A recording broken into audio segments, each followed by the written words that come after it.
நான் பேசுறது கேட்குற கடைசி ஓகே தானே? சந்தோஷமா இருக்கீங்களா? உண்மையா சந்தோஷமா இருக்கீங்களா?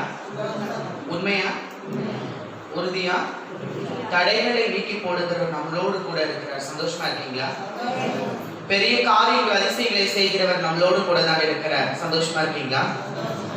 ஒண்ணுமே காணுமே. மொபைல்ல பேட்டரி டவுன் ஆனோடனே அப்படியே குறைஞ்சிடும்ல, பிரைட்டா தெரியாம என்ன ஆயிடும், அப்படியே ஒரு மாதிரி மங்களா தெரியும்ல, அது மாதிரி இருக்கே. அப்படின்னா இல்ல, நம்மளை பிரகாசிப்பிக்கிற மெய்யான ஒளி ஆண்டவராகிய இயேசு கிறிஸ்து நம்ம மத்தியில் கடந்து வந்திருக்கிறார். அல்லேலூயா. நம்மளோட கூட தானே இருக்காரு. நம்மளுக்காக யாவையும் செய்து முடித்தவர். உண்மையா? சந்தோஷமா இருக்கீங்களா? சந்தோஷமா இருக்கிற மாதிரி காணுமே. அல்லேலூயா. அல்லேலூயா. அல்லேலூயா. அருமையான என் தேவன் இந்த இடத்திற்கு அடியாரை சாட்சியாக கொண்டு வந்து நிறுத்தினதற்காக முதலாவது என் தேவனை நான் ஸ்தோத்திரிக்கிறேன். அருமையான சபையை நடத்தி கொண்டிருக்கிற ஐயா போதகர் ஐயா அவர்களுக்கும் அவருடைய குடும்பங்களுக்கும் அன்பின் வாழ்த்துதல், நன்றிகளும். அருமையான உங்கள் அனைவருக்கும் இயேசு கிறிஸ்துவின் அன்பின் வாழ்த்துதல். அல்லேலூயா. திருநங்கைகளை பற்றி தெரியுமா? திருநங்கைகளை பற்றி தெரியுமா? தெரியாது. பார்த்ததில்லையே? பார்த்துருக்கீங்க? பஸ்ஸில் கேட்குற பக்கம் பஸ் ஸ்டாண்டு ட்ரெயின் இந்த மாதிரிலாம் போகும்போதெல்லாம் பார்த்துருப்பீங்கல்ல. சந்தோஷம். அவங்களுக்காண்டி என்னைக்காவது ஜோ பண்ணியிருப்பீங்களா? ஜோ பண்ணியிருப்பீங்க கட்டாயம். சந்தோஷம். உங்களுடைய ஜெபங்கள் மெய்யாகவே கர்த்தர் கேட்டதினால இந்த அருமையான இடத்திற்கு உங்களுடைய சபைக்கு உங்களுடைய கண்ணுக்கு முன்பாக தேவன் ஒரு அதிசயமான காரியத்தை செய்திருக்கிறார். அல்லேலூயா. ஒடுக்கப்பட்ட, திரட்டப்பட்ட, புறக்கணிக்கப்படுகிற மக்களை பார்த்து நம்ம ஜெபிப்போமானால் கர்த்தர் நம்மளுடைய அளவில்லாத ஆசீர்வாதத்தினாலே கர்த்தர் நம்மளே நிரப்புவோம். உண்மையா? உண்மைதான். மற்றவர்களுக்காக ஜெபிக்கிற வழக்கத்தை கட்டாயம் வைக்க வேண்டும். வாழ்க்கை மற்றவர்களுக்காக போராட வேண்டும். ஆண்டவர் சமூகத்துல நாம நம்மளுக்காகவே ஜெபிக்கிறதுக்கே சில வேலைகள்ல நேரம் இல்லை தானே? ஆமாவா? ரட்சிக்கப்பட்டு அந்த நாட்கள்ல எப்படி ஆண்டவருக்குள்ள வைராக்கியமா இருந்தீங்க? அன்னைக்கும் அதே 24 மணி நேரம் தானே? இன்னைக்கும் அதே 24 மணி நேரம் தானே? அன்னைக்கும் ஏசப்பா ஜீவனோடு தானே இருந்தாரு. இன்னைக்கும் ஆண்டவர் ஜீவனோடு தான் இருக்கிறார். நாம் என்ன பண்றது இல்லை, சில வேலைகள்ல நாளைக்கு பார்த்துக்கலாம், அப்புறம் ஆண்டவர். அப்படி அல்ல. உலகம் ஆண்டவருடைய வருகையை எதிர்பார்த்து காத்து கொண்டிருக்கிறது. ஆமாவா இல்லையா? ஆமா தானே? கர்த்தருடைய வருகை சமீபமாய் இருக்கிறது.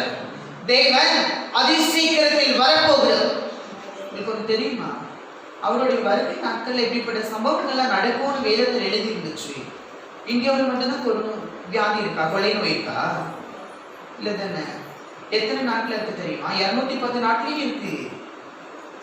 நீங்களும் நானும் இன்னைக்கு தேவனை, ஜீவனுள்ள தேவனை நம்ம உயிரோடு ஆராதிக்கிறோம்னா அதுக்கு கர்த்தர் உங்கள் மீது என் மீது வைத்த கிருபையினால உயிரோடு இருக்கிறோம். பாதுகாத்து வைத்திருக்கிறார்.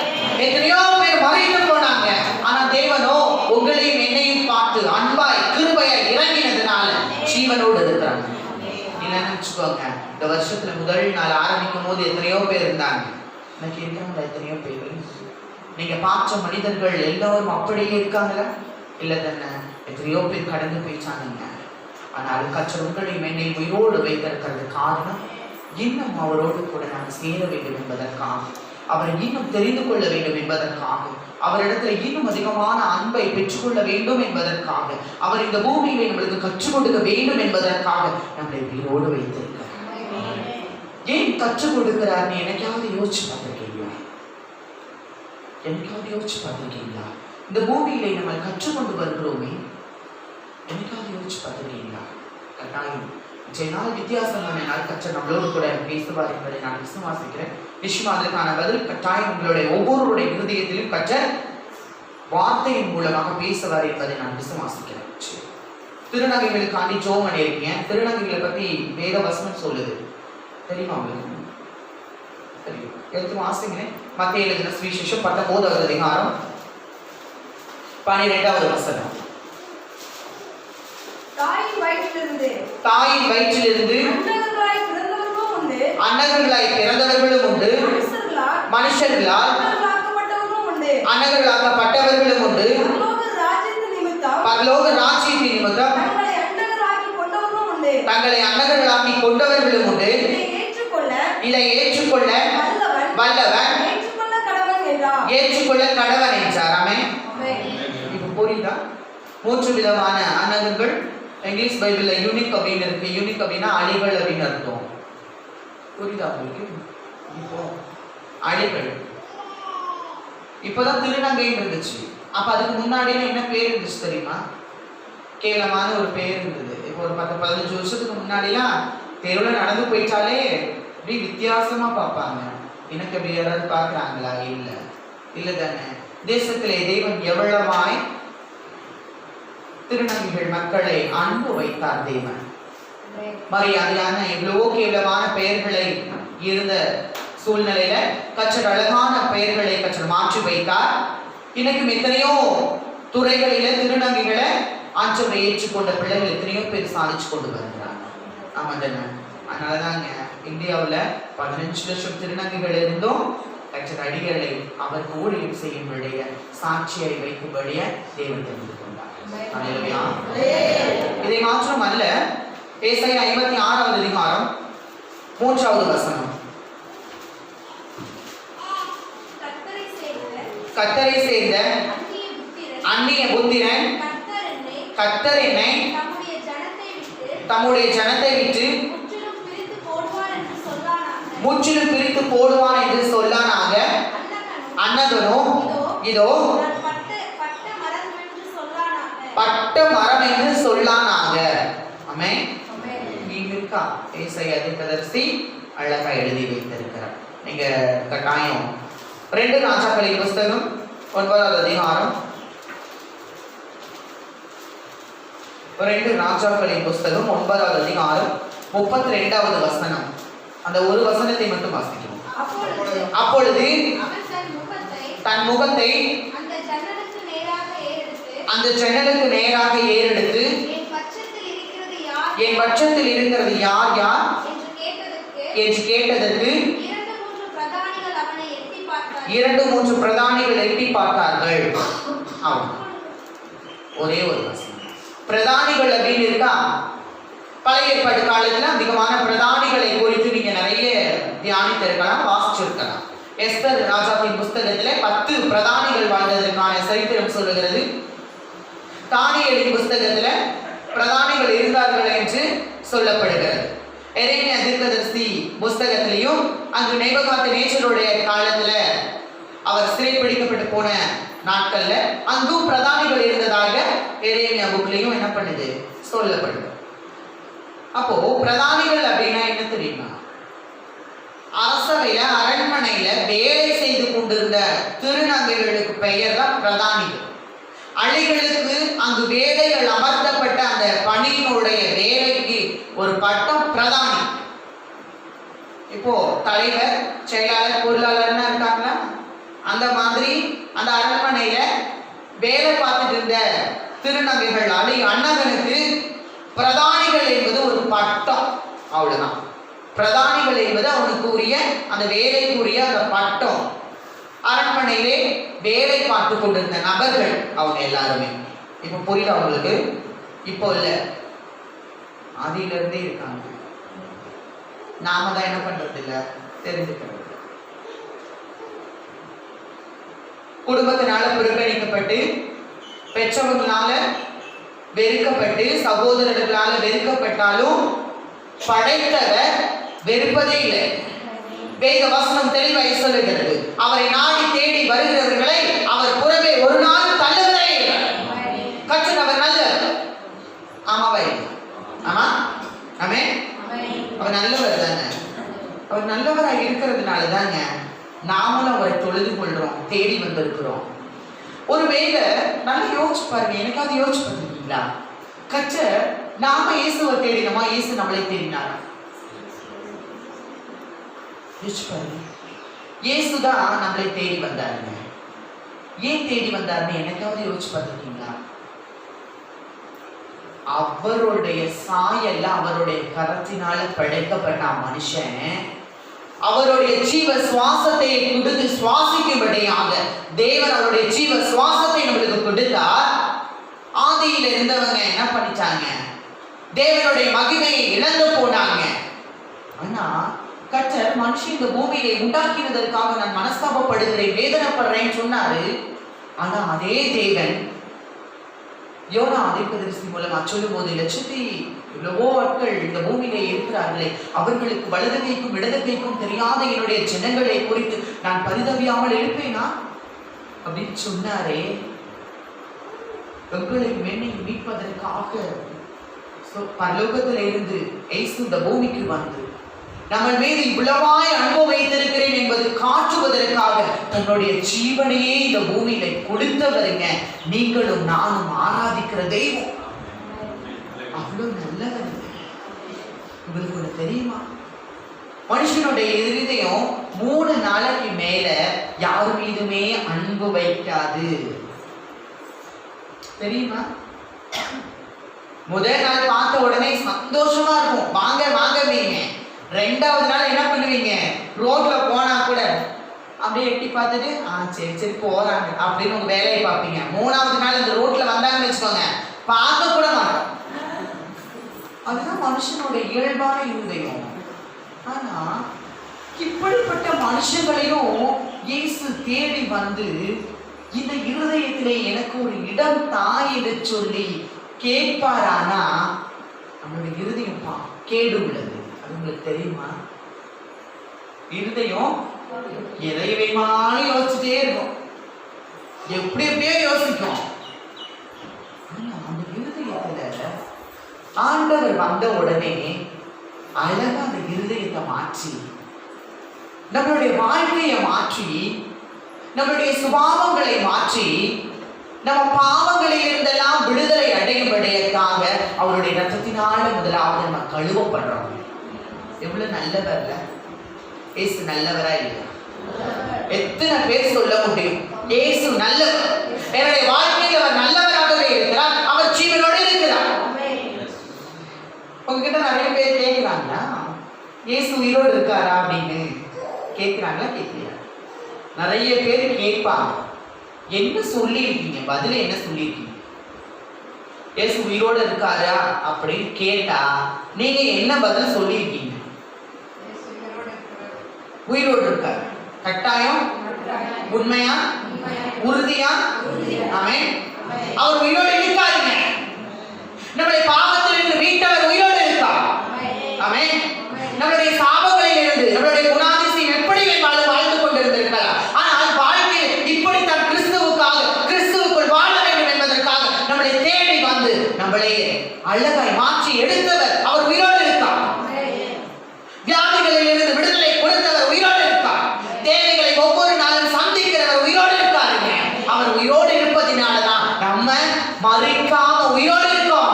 அவர் தொழுது கொள்கிறோம், அவர் ஆராதித்துக் கொண்டிருக்கிறோம். நாம மறித்தாலும் அவரோடு போய் வாழ்வோம். ஆமென். அவர் ஜீவனோடு இருக்கிறதுனால நாம மறிச்சாலும் பிழைப்போங்க. அதுதாங்க கிறிஸ்துவ வாழ்க்கை. ஏனோ தானோ வாழ்வது வாழ்க்கை அல்ல, இப்படித்தான் வாழ வேண்டும் என்பதை கற்றுக் கொடுக்கிறவர் இயேசு. தெரியுமா உங்களுக்கு? கடற்கடையாய் கை தட்டி காசு வாங்கி கொண்டு அண்ணா கொடுங்க ஏதாவது கொடுங்கன்னு சொல்லி கேட்டு வாழ்ந்து கொண்டிருந்த வாழ்க்கையை கற்று வந்த உடனே அழகாய் மாற்றினாரே. அவர் உயிரோடு இருக்கிறார். என்னோட வாழ்க்கையில் அவர் நல்லவராகவே இருக்கிறார். அவர் ஒருவேளை என்னுடைய வாழ்க்கையில வரவில்லை என்று சொன்னால் குப்பைகளோடு குப்பைகளாக இந்த உலகத்தை விட்டு நான் போயிருப்பேன். இந்த உலகத்துல நான் உங்களுடைய கண்ணுக்கு கொண்டாடி நான் நின்று கொண்டிருக்க மாட்டேன். ஆனால் தேவன் என்னை தேடி வந்ததுனால இன்னைக்கும் அவருக்கு சாட்சியாக இருக்கும்படி தேவன் அடியேனுக்கு உதவி செய்தாரே. என் இயேசு ஜீவனோடு இருக்காரு. ஆமென். ஹல்லேலூயா. தேவன் நல்லவர். ஆமென். என்னுடைய வாழ்க்கையில் அவர் நல்லவராகவே இருக்கிறார். என்னுடைய வாழ்க்கையில் அவர் நல்லவருங்க. நான் பிறந்த 8 மாச கை குழந்தையில என்னுடைய தாயார் மரித்து போனார். 8 மாச கை குழந்தை, சின்ன பிள்ளை. என்னுடைய தாயார் மரித்து போனாங்க. என்னை வளர்த்தது என்னுடைய தாயாருடைய அம்மா, அம்மாச்சி இல்ல, இந்த ஊர்ல அம்மாச்சி தானே, அம்மாச்சி தான் என்னை வளர்த்தவங்க. அவங்க தான் 12 வயசு வரைக்கும் ஆணாக தான் பிறந்தேன், ஆணாகவே வளர்க்கப்படுகிறேன். ஆனால் ஆண் என்கின்ற உடலுக்குள் பெண் என்கின்ற சுபாவம் வெளிப்பட பிரச்சனை தான், கஷ்டம், கண்ணீர் தான். இப்போ தெரியுமா, ஒரு 12 வயசு பையன், சின்னதாக ஒரு 6வது 7வது படிக்கிற, ஒரு 5வது 6வது போற ஒரு பையன், அம்மா நான் பொண்ணை மாதிரி நடக்கவும் பேசவும் செய்யறேன், நான் ஒரு வேளை பொண்ணா மாறிட்டு வரணும் அப்படின்னு கேட்டா நீங்க என்ன பண்ணுவீங்க? என்ன பண்ணுவீங்க? நீங்க அடிப்பீங்களா? அடிக்க மாட்டீங்களா?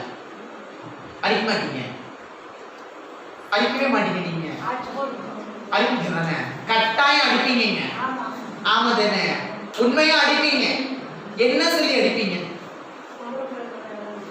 கம்மியா உனக்கு இப்படிலாம் தோணக்கூடாது, எல்லாம் சரியா போயிருப்போம் அப்படின்னு தான் சொல்வீங்க.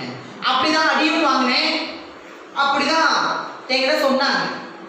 என்னுடைய வளர்ப்பு தாயார் அப்படிதான் சொல்லிச்சு, உனக்கு சரியா போயிடும், நீ வளர வளர உன் பிரச்சனை மாறிடும், நீ என்ன பண்ணாத மனசுக்குள்ள போட்டு குழப்பிக்கிட்டு வாழாத அப்படின்னு சொல்லிச்சு. ஆனா ஒரு பிரச்சனைன்னு ஒன்று தொடங்கிச்சுன்னா அதுக்கு முற்றுப்புள்ளி வைக்கணும்ல, அதுக்கு கட்டாயம் ஒரு தீர்வு வேணும். ஆமாவா இல்லையா? ஆமாம். ஆமென்.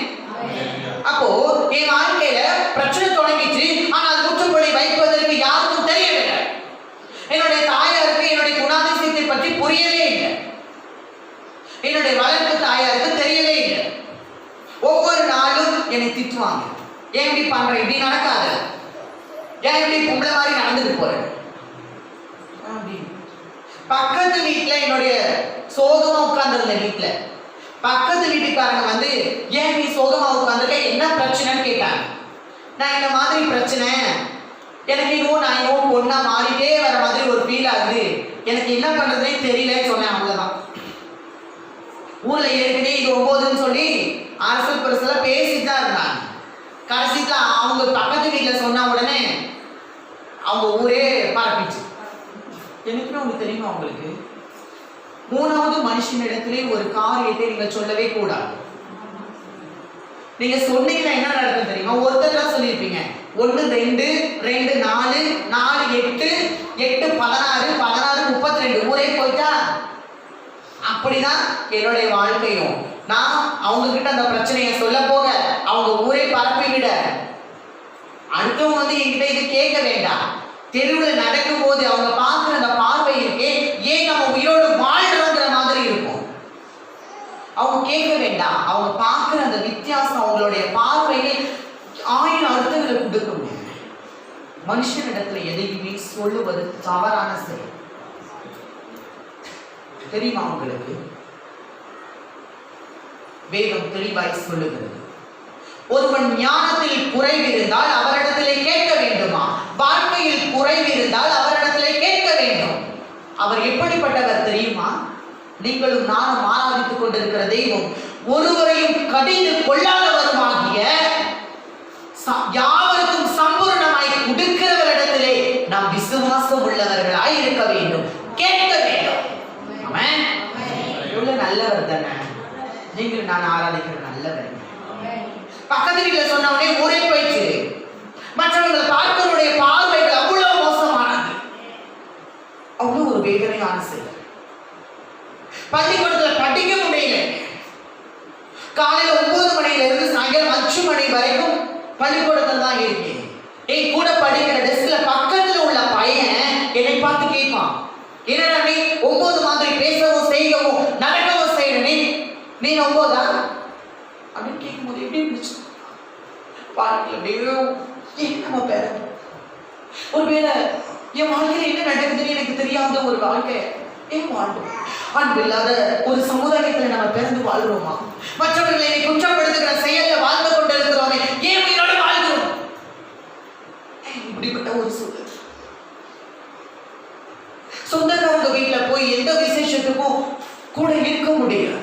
மற்றவங்க பேசுகிற அந்த பார்வை, மற்றவங்க கேள்வி கிண்டலுமாக செய்கிற அந்த குணாதிசயத்தை பார்த்து, எனக்குள்ள இருக்கிற பெண் உணர்வுகளை பார்த்து மற்றவர்கள் பரியாசம் செய்வதை குறித்து என்னால் தாங்கிக் கொள்ளவே முடியவில்லை. உங்களுக்கு தெரியுமா, ஒரு மனுஷனை இதுதான் சொல்லி குற்றப்படுத்தினா எப்படி இருக்கும் தெரியுமா? என் வாழ்க்கையில் என்ன நடக்குதுன்னு எனக்கே புரியாதப்போ, மற்றவங்களுக்கும் அது தெரியாதப்போ, என்னை மற்றவங்க குற்றப்படுத்தும் போது, நீ 9 மாதிரி நடக்கிற, 9 மாதிரி செய்ய, நீ பொம்பளையா இல்ல 9ஆடா நீ அப்படின்னு கேட்கும் போது எப்படி இருந்துச்சு தெரியுமா வாழ்க்கை? அவ்வளோ ஒரு நரகமான ஒரு வாழ்க்கை. ஏன் இந்த உலகத்துல வாழ்றோம்? எதுக்காக வாழ்றோம்? வீட்டுல தெருக்கள்ல நடக்க முடியும், சொந்தக்காரங்க வீட்டுக்கு போக முடியாது. எந்த விசேஷத்துக்கு சொந்தக்காரங்க வீட்டுல நடந்த ஒரு சம்பவம், ஒரு திருமண நிகழ்ச்சிக்காக நாங்க போயிருக்கோம். நானும் என்னுடைய வளர்ப்பு தாயார், நாங்க பிள்ளைங்க என்னோட கூட படிக்கிற ஃப்ரெண்ட்ஸோட தான் விளையாண்டுட்டு இருந்தேன். அதுல ஒரு அம்மா வந்து என் கூட விளையாண்டு கொண்டிருந்த என்னுடைய ஸ்கூல் படிக்கிற பையனை ஒருத்தரை கூப்பிடுது. அந்த அம்மா என்ன சொல்லி கூப்பிடுது, இங்க வாராங்க அவங்க பையன். அவன் போயிட்டான். உடனே அந்த அம்மா, நானும் அங்கதான் நிக்கிறேன், ஏன் கேட்கிற மாதிரி அந்த அம்மா சொல்லுது, உனக்கு என்னடா அந்த 9ஓட வேலை, அந்த 9ஓட என்னடா விளையாண்டுட்டு இருக்கேன் அப்படின்னு கேட்கும். எப்படி இருந்துச்சு தெரியுமா? இந்த உலகத்துல ஒரு வேலை தாண்டி இருந்ததுதா என்னுடைய குணாதிசயத்தையும் என்னுடைய மனசு வேதனையும் நான் படுற இந்த நரகமான வாழ்க்கையை குறிச்சு எங்க அம்மா ஒரு வேலை எனக்கு ஆறுன்னு சொல்லியிருக்கோங்க. 8 மாசம் கை குழந்தையில விட்டுட்டு போயிட்டாங்க. என்னுடைய தாயாரை நான் பார்த்தது கூட இல்லை. என்னுடைய வளர்ப்பு தாயாருக்கோ என்னை குறிச்சு என்னுடைய உடம்புக்குள் நடக்கிற மாற்றத்தையும் என்னுடைய சூழ்நிலைகளை குறிச்சு என்னுடைய வளர்ப்பு தாயாருக்கு தெரியவே இல்லை. அவ்வளோ ஒரு கஷ்டமான ஒரு சூழ்நிலை, அவ்வளோ ஒரு வேதனையான ஒரு சூழ்நிலை. அதனால எனக்கு ஒன்று தோணுச்சு, படிச்ச வாழ்க்கை மாறும், படிக்கணும் அப்படின்னு தோணுச்சு. பள்ளிக்கூடத்துல அவ்வளவு கேவலமா கிண்டல் அடிக்கிறாங்க. வாத்தியார்கிட்ட போய் சொன்னா நீ முதலாவது சரியா இருப்போ அப்படின்னு சொல்லி நம்மளே விரட்டுறாரு. நானும் படிக்கணும், படிச்சு அப்படின்னு தோணுச்சு. படிக்க ஆரம்பிச்சு நான் வளர வளர எனக்குள்ள இருக்கிற பிரச்சனைகள் மறந்து கொண்டே வருகிறது. எனக்குள்ள இருக்கிற பெண் சுபாவங்களும் பெண் உணர்வுகளும் அதிகமாய் வெளிப்படுகிறது. இது யாராலையும் புரிஞ்சுக்கொள்ள முடியல. வாத்தியாரால புரிஞ்சுக்கொள்ள முடியல, கூட படிக்கிற ஃப்ரெண்ட்ஸ்னால புரிஞ்சுக்கொள்ள முடியல, வீட்டுல புரிஞ்சுக்கொள்ள முடியல, எங்க அம்மா வளர்ப்பு தாயாரால புரிஞ்சுக்கொள்ள முடியல, மற்ற பக்கத்து வீட்டுல இருக்கிறவங்களால புரிஞ்சுக்கொள்ள முடியவே.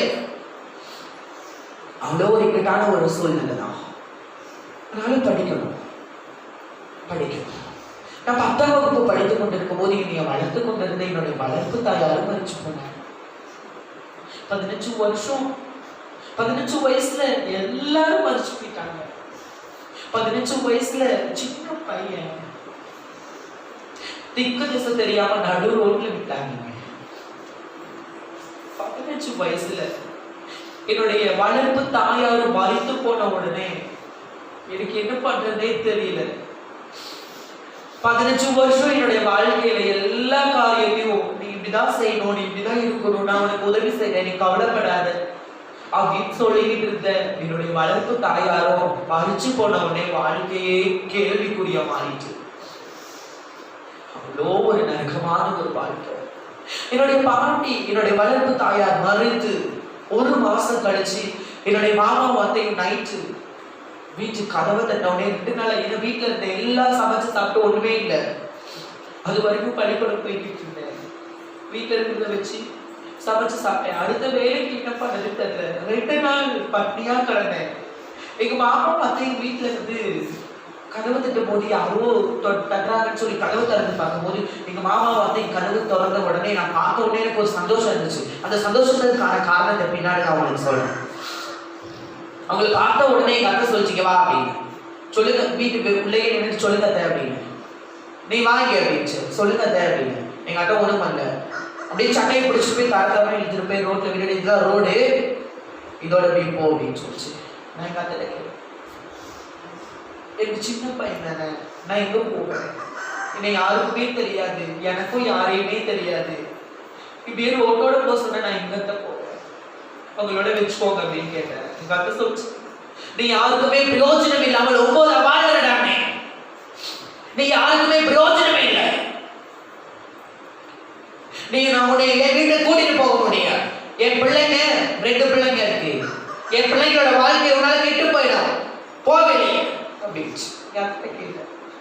நான் எங்க போவேன், எனக்கு யாரையுமே தெரியாது, சின்ன பையன் தானே, நடு ரோட்ல கொண்டு வந்து விடுறீங்க, நான் எங்க போவேன் அப்படின்னு கேட்டேன். அதான் சொல்லிச்சு, சொந்தக்காரங்க எல்லாரும் கேவலமா பேசினாங்க, ஊரே உன்னை கேவலமா பேசுதுடா, நீ 9 சொல்லி எல்லாரும் கேவலப்படுத்துறாங்க உன்னை. நீ உன்னை எங்கிட்ட கூட்டிட்டு போனீங்கன்னா கட்டாயம் நீ சாப்பிடுற சாப்பாட்டுல ஒரு நாள் இல்ல ஒரு நாள் உனக்கு விஷம் வைப்பேன், உனக்கு விஷம் வச்சிருப்பேன்னு சொல்லி கட்டு சொல்லிச்சு. உயிர் மேல உனக்கு ஆசை இருந்துச்சுன்னா இதுதான் ரோடு, இந்த ரோட்டோட போன்னு சொல்லி கத்த நைட்டு 12 மணிக்கு மேலே கத்த அடிச்சு வெளியே துரத்தி விட்டுச்சு. 15 வருஷமா என் வாழ்க்கையில நடக்கிற வேதனைகளை யாராலையும் புரிஞ்சு கொள்ள முடியாது, எனக்கு இருக்கிற மாற்றங்களை யாராலும் உணர முடியாது. நான் ஒவ்வொரு நாளும் ஒவ்வொரு நிமிஷமும் அழுகிற வாழ்க்கை, ஆனால் அதற்கான முற்றுப்புள்ளிகளும் தீர்வுகளும் யாராலையும் சொல்ல முடியாது. அவ்வளவு ஒரு நரகமான ஒரு வாழ்க்கை. ஆனா எங்க அப்பாவும் எனக்கு தெரியும், ஆனா எங்க அப்பாவோட நான் அதிகமா பேசுனது இல்லை. ஆனா எங்க அப்பா கிட்ட உதவி கேட்கணும்னு தோணுச்சு. விடிய காலையில் அவர் இருக்கிற ஊருக்கு நான் கிளம்பி போயிட்டேன். எங்க அப்பா கிட்ட கேட்கணும், உதவி கேட்கணும்னு அந்த ஊருக்குள்ள போகும்போது அப்பா முன்னாடி டீ கடையில உட்கார்ந்தது எனக்கு தெரியல. அந்த டீ கடையை விட்டு தள்ளி போன உடனே என் பேரை சொல்லி கூப்பிட்டேன். உடனே திரும்பி பார்த்தேன், எங்க அப்பாவை பார்த்த உடனே ஒரு சந்தோஷம் இருந்துச்சு. அந்த சந்தோஷத்துக்கு பின்னாடி விளக்கத்தை சொல்றேன். எங்க அப்பாவை பார்த்த உடனே ஒரு சந்தோஷம். எங்க அப்பா கேட்டார், ஒரு தகப்பன் ஒரு பிள்ளைய பார்த்து கேட்கிற ஒரே ஒரு கேள்வி, எங்க வந்தேன்னு கேட்டேன். பாட்டி அறிவிச்சாங்கப்பா, அது மாமா வேணான்னு சொல்லி வெளியே விரட்டி விட்டுட்டாங்க.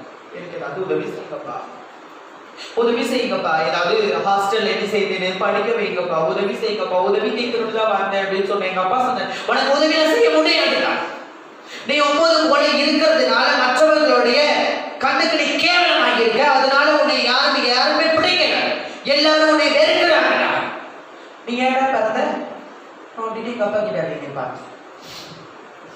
அப்போ எங்க அப்பா கேட்க, அப்பா எனக்கு ஏதாவது உதவி செய்யப்பா, எனக்கு யாருமே தெரியலப்பா, நான் எங்க போறதுன்னு எனக்கு தெரியாது, எனக்கு உதவி செய்யப்பான்னு கேட்டேன். எங்க அப்பா சொன்னார், உனக்கு உதவி செய்ய முடியாது, அப்போ உங்க வீட்டுக்கு அது கூட்டிட்டு போங்கப்பா, உங்களுக்கு நான் ஏதாவது வேலை செய்யறேன், 2 நாள் ஆச்சு சாப்பிட்டு, எனக்கு உதவி செய்யப்பான்னு கேட்டேன். எங்க அப்பா சொன்னார், உன்னை வீட்டுக்கு கூட்டிட்டு போக முடியாது, இதுதான் ரோட்ல போ அப்படின்னு அடிச்சு ரோட்ல அடிச்சு வெளியே விரட்டி விட்டு மனுஷன் வீட்டுக்கு கூட்டிட்டு போறீங்க, நடு ரோட்டோட வீட்டுக்கு போறேன். எனக்குள்ள இருக்கிற வேதனைகளையும் கஷ்டங்களையும், எனக்குள்ள இருக்கிற பெண் உணர்வுகளும் அந்த பிரச்சனைகளும் நளினங்களையும் குறிச்சு யாருக்குமே புரியல, யாருக்கும் தெரியல. அவ்வளவு ஒரு நரகமான ஒரு வாழ்க்கை. ஏன் இந்த உலகத்துல வாழ்க்கை? ஒரு மருத்துவனில உட்கார்ந்து அழுது கொண்டு தெரிஞ்சவங்க ஒருத்தங்க வந்து, நான் உன்னை ஒரு கம்பெனி ஏன் இங்க உட்கார்ந்துருக்கேன்னு கேட்டாங்க. நான் என்ன நடந்ததெல்லாம் சொல்லி, உடனே கவலைப்படாத, ஒரு கம்பெனி கூட்டிட்டு போய் நான் விடுறேன், அங்க வேலை பாரு, அவங்க சாப்பாடு எல்லாம் தருவாங்க, சம்பளம் தருவாங்க, அப்படியே நீ அங்க இருக்கலாம்னாங்க. சரின்னு சொல்லிட்டு 15 வயசுல ஒரு கம்பெனிக்கு வேலைக்கு வந்தாங்க. 15 வயசுல என்ன தெரியும் நினைக்கிறீங்க ஒரு பிள்ளைக்கு? இன்னைக்கு நிறைய டெக்னாலஜி வளர்ந்துருச்சு. 2000 என்ன தெரியும் யோசிச்சு பாருங்க. எனக்கு எதுவுமே தெரியல, என்ன பண்றதுன்னு எனக்கு புரியல. சரி பரவாயில்ல, ஏன்னா சாப்பிடுங்க, ஏற்கனவே 2-3 நாள் ஆயிட்டு சாப்பிடல, அவ்வளோ பசை கூட்டிட்டு போய் சாப்பாடு கொடுத்து கொண்டு வந்து ஒரு கம்பெனி இருக்கு. 3 வருஷம் அனாதையான தனிமையின் கொடுமையான வாழ்க்கை. யாரும் என்னை நேசிக்க முடியல. கம்பெனியில 9 சொல்லி கேவலம் மற்றவர்கள் எல்லாரும் என்னை கேவலப்படுத்துகிற குற்றப்படுத்துகிற செயலை பார்த்து ஒவ்வொரு நாளும் அழுங்க. ஏன் இந்த பேர் ஏன் உயிரோடு வாழணும்? பல நாள் தூக்கத்தை இழந்திருக்கேன். பல நாள் என் வாழ்க்கையில ஏன் இப்படி நடக்குது? மற்றவங்க எல்லாரும் என்னை ஏன் இவ்வளவு கேவலப்படுத்துறாங்க? எனக்குள்ள இருக்கிற அந்த ஆண் என்கின்ற உடம்புக்குள் பெண் என்கின்ற நளினமும் சுபாவமும், அந்த பெண் என்கின்ற குணாதிசயம் வந்த உடனே எல்லாரும் வேறுதான் செஞ்சாங்க, வெறுத்தாங்க, கேவலப்படுத்தினாங்க. இவ்வளோ கேவலமான ஒரு வாழ்க்கையை வாழ காட்டிடும். இனி இந்த உலகத்துல வாழக்கூடாது. ஏன் வாழக்கூடாதுன்னு முடிவெடுத்தேன்னா, நம்ம கூட வேலை செய்யறவங்க ஒருவேளை ஏதாவது முடியலைன்னா ஊருக்கு போயிட்டு வந்து காய்ச்சல்னா வீட்டுக்கு போய் சரியானதுக்கு அப்புறம் திரும்பி வருவாங்க கூட வேலை செய்யறவங்க. ஆனா யாருமே இல்லாம நானே இருக்கேன். 4 பேர் என்னை தூக்கி போடுறது கூட யாருமே இல்லாம நான் இந்த இடத்துல உட்கார்ந்துருக்கமே. ஒருவேளை நான் செத்து போயிட்டா யார் என்னை தூக்கி அடக்க பண்ணுவா? யாருமே இல்லாம அனாதையா இருக்கிறத காட்டிலும் மருந்து குடிச்சிருக்கோம் எங்கேயாவது ஒரு பஸ் ஸ்டாண்ட்ல போய் ஒவ்வொரு இடத்துல மரத்தடியில உட்காந்துக்கணும். ஒருவேளை மறிச்சு போனா அனாதை போனோம்னு சொல்லி நம்மளை தூக்கி போடுவாங்க அப்படின்னு நாங்க முடிவெடுத்தோம். நைட்டு 12 மணிக்கு மேல பாய்சன் பாட்டில் வாங்கிட்டு வந்து உட்கார்ந்து அழுக ஆரம்பிச்சு. இந்த உலகம் உள்ளதா 18 வயசு பிள்ளை தானே, சின்ன பிள்ளை பையன் தானே, எனக்கு நடக்கிற குணாதிசயத்தை யாராலையும் புரிஞ்சுக்க முடியல, கம்பெனியில வேலை பார்க்க முடியல, எல்லாரும் கேவலப்படுத்துறாங்க. அவ்வளோ வேதனையா இருக்கு வாழ்க்கை. ஏன் நான் வாழ்றேன்? ஒரு வேலை அம்மா அப்பா இருந்திருந்தா கூட என் வாழ்க்கையிலையும் கொஞ்சமாச்சு என்னை நேசிச்சிருப்பாங்கல்ல. யாருமே இல்லாததுனால வேற நான் இவ்வளோ கஷ்டப்படுறேன். சாப்பிட்டியான்னு கேட்கறதுக்கு கூட யாருமே இல்லாம நிக்கிறேன்னு. ஒரு வேலை செத்து போயிட்டா ஒரு மேல தூக்கி போடுவாங்க, தூக்கி போட மாட்டாங்க. ஆனா அந்த பொண்ணு கட்டாயம் தூக்கி போடுவாங்க. அந்த மருந்து குடிச்சிட்டு வெளியே போயிருக்காது உட்காந்து அப்படிங்கிற ஒரு முடிவெடுத்து தாண்டி 12 மணிக்கு மேல உட்காந்து பாய்சன் பாட்டில் ஓப்பன் பண்ணி வச்சுருக்காங்க. அழுதுட்டு இருந்தேன். கரெக்டாக ஒரு 12 மணிக்கு மேலே இருக்கும். என் வீட்டுக்கு கதவு தட்டு. நான் சொல்லிட்டே தான் போனேன், யார்தான் இல்லை இந்த நேரத்துக்கு சாது கூட யாருமே நிம்மதியாக விடலை அப்படின்னு சொல்லி கதவை திறந்து பார்த்தா என் கூட வேலை செய்கிற ஒரு அண்ணா. அந்த அண்ணா கேட்டார், நல்லா இருக்கீங்களா அப்படின்னு கேட்டார். கதவை திறந்த உடனே ஆனாலும் எனக்குள்ள ஒரு சந்தோஷம் இருந்துச்சு. ஆனாலும் ஒரு விதமான பயமும் இருந்துச்சு. ஏற்கனவே பக்கத்து வீட்டில் சொல்லி அது ஊரே கேவலப்படுத்தி லாஸ்ட்ல 9ன்னு சொல்லி முத்திர குட்ட. எதுக்கு இந்த பிரச்சனை? இந்த மனுஷன் என்னத்துக்கு 2:30 மணிக்கு வந்து கலந்துருக்கான்னு தெரியல. நாம என்ன பண்ணக்கூடாது, யாருக்கிட்டையும் சொல்லக்கூடாது. இவரு போய் கம்பெனில ஏற்கனவே அரசல் பிரசலை 9 தான் அப்படின்னு சொல்லிட்டு இருக்காங்க. எதுக்கு இந்த வேலை அப்படின்னு சொல்லிட்டு நல்லா இருக்கேனா அப்படின்னு மறுபடியும் கேட்கிறேன், நல்லா இருக்கீங்களா, ஏதாவது பிரச்சனையா அப்படின்னு. நான் எந்த பிரச்சனையும் இல்லை, நல்லா தான் இருக்கேன். ஏன்னா நான் பாய்சன் குடிக்கணும் சாகணுங்கிற ஒரு முடிவோட இருக்கேன். பாய்சன் பாட்டில் ஓப்பன் பண்ணி வச்சு உட்காந்துருக்கேன். அது வேற வெயிட்டிங்ல இருக்கு, அது வேற ஓப்பன் பண்ணி வச்சுருக்கேன். கட்டாயம் சாகணுங்கிற முடிவோட இருக்கு. அந்த மனுஷன் போனா போதும்னு தோணுச்சு. ஆனா நீங்க போங்க, காலையில எதா இருந்தாலும் பிரச்சனை எதிர்நாள் இருந்தாலும் நான் பேசுறேன், காலையில கம்பெனிக்கு வந்து பேசுறேன்னு சொன்னேன். அப்பவும் ஒரு விடலை. சரி மனுஷன் எவ்வளவு நேரம் தெருவில் நிற்பார், உள்ள வாங்கன்னு சொல்லி கூப்பிட்டேன். உள்ள வந்த உடனே நல்லா இருக்கீங்களான்னு கேட்டார். நல்லா இருக்கீங்களான்னு கேட்ட உடனே மறுபடியும் எனக்கு போகும். என்னன்னா அந்த மனுஷன் 12 மணிக்கு மேல ஒரு சாகலும்னு உட்கார்ந்துட்டு ஒரு பிள்ளையை பார்த்து நல்லா இருக்கீங்க எத்தனை தடவை தான் கேட்பாங்க மனுஷன் அப்படின்ட்டு. நல்லா இருக்கேன், எந்த பிரச்சனையும் இல்லைண்ணா அப்படின்னு வேகமா சத்தமா சொன்னேன். அவர் சொன்னாரு, இல்ல உங்களுக்கு ஏதோ ஒரு பிரச்சனை, நீங்க பொய் சொல்றீங்க, ஆனா எங்க அப்பா பொய் சொல்ல மாட்டாருன்னாருங்க. எனக்கு ஒரு கோபம் வேற. அப்பாவா? யார் உங்க அப்பா? எங்க அப்பாவுக்கு என்னுடைய குணாதிசயத்தை பத்தி தெரியவே இல்லையே. 15 வருஷமா இந்த உலகத்திற்கு அறிமுகப்படுத்தின என்னுடைய தகப்பனால் என்னுடைய வாழ்க்கையில நடக்கிற குணாதிசயத்தை புரியவே இல்லை. என் வாழ்க்கையில் நடக்கிற சம்பவங்கள் என்னதான் நடக்குது, என் உடம்புக்குள்ள ஏன் நான் பெண்களுடைய நளினத்தையும் சுபாவத்தையும் கொண்டு இருக்கிறேன், ஆணாக இருக்கிறேன், நான் பெண்ணுக்குரியதான சுபாவத்தை என் உடம்புக்குள் நடக்கிறது. ஆனால் அதை குறித்து என்னுடைய தகப்பனாருக்கு தெரியவே இல்லை. எங்க அப்பா கிட்ட உதவி கேட்கணும் போனேன், 9ன்னு சொல்லி அடிச்சு வெளியே துரத்து விட்டுட்டாரு.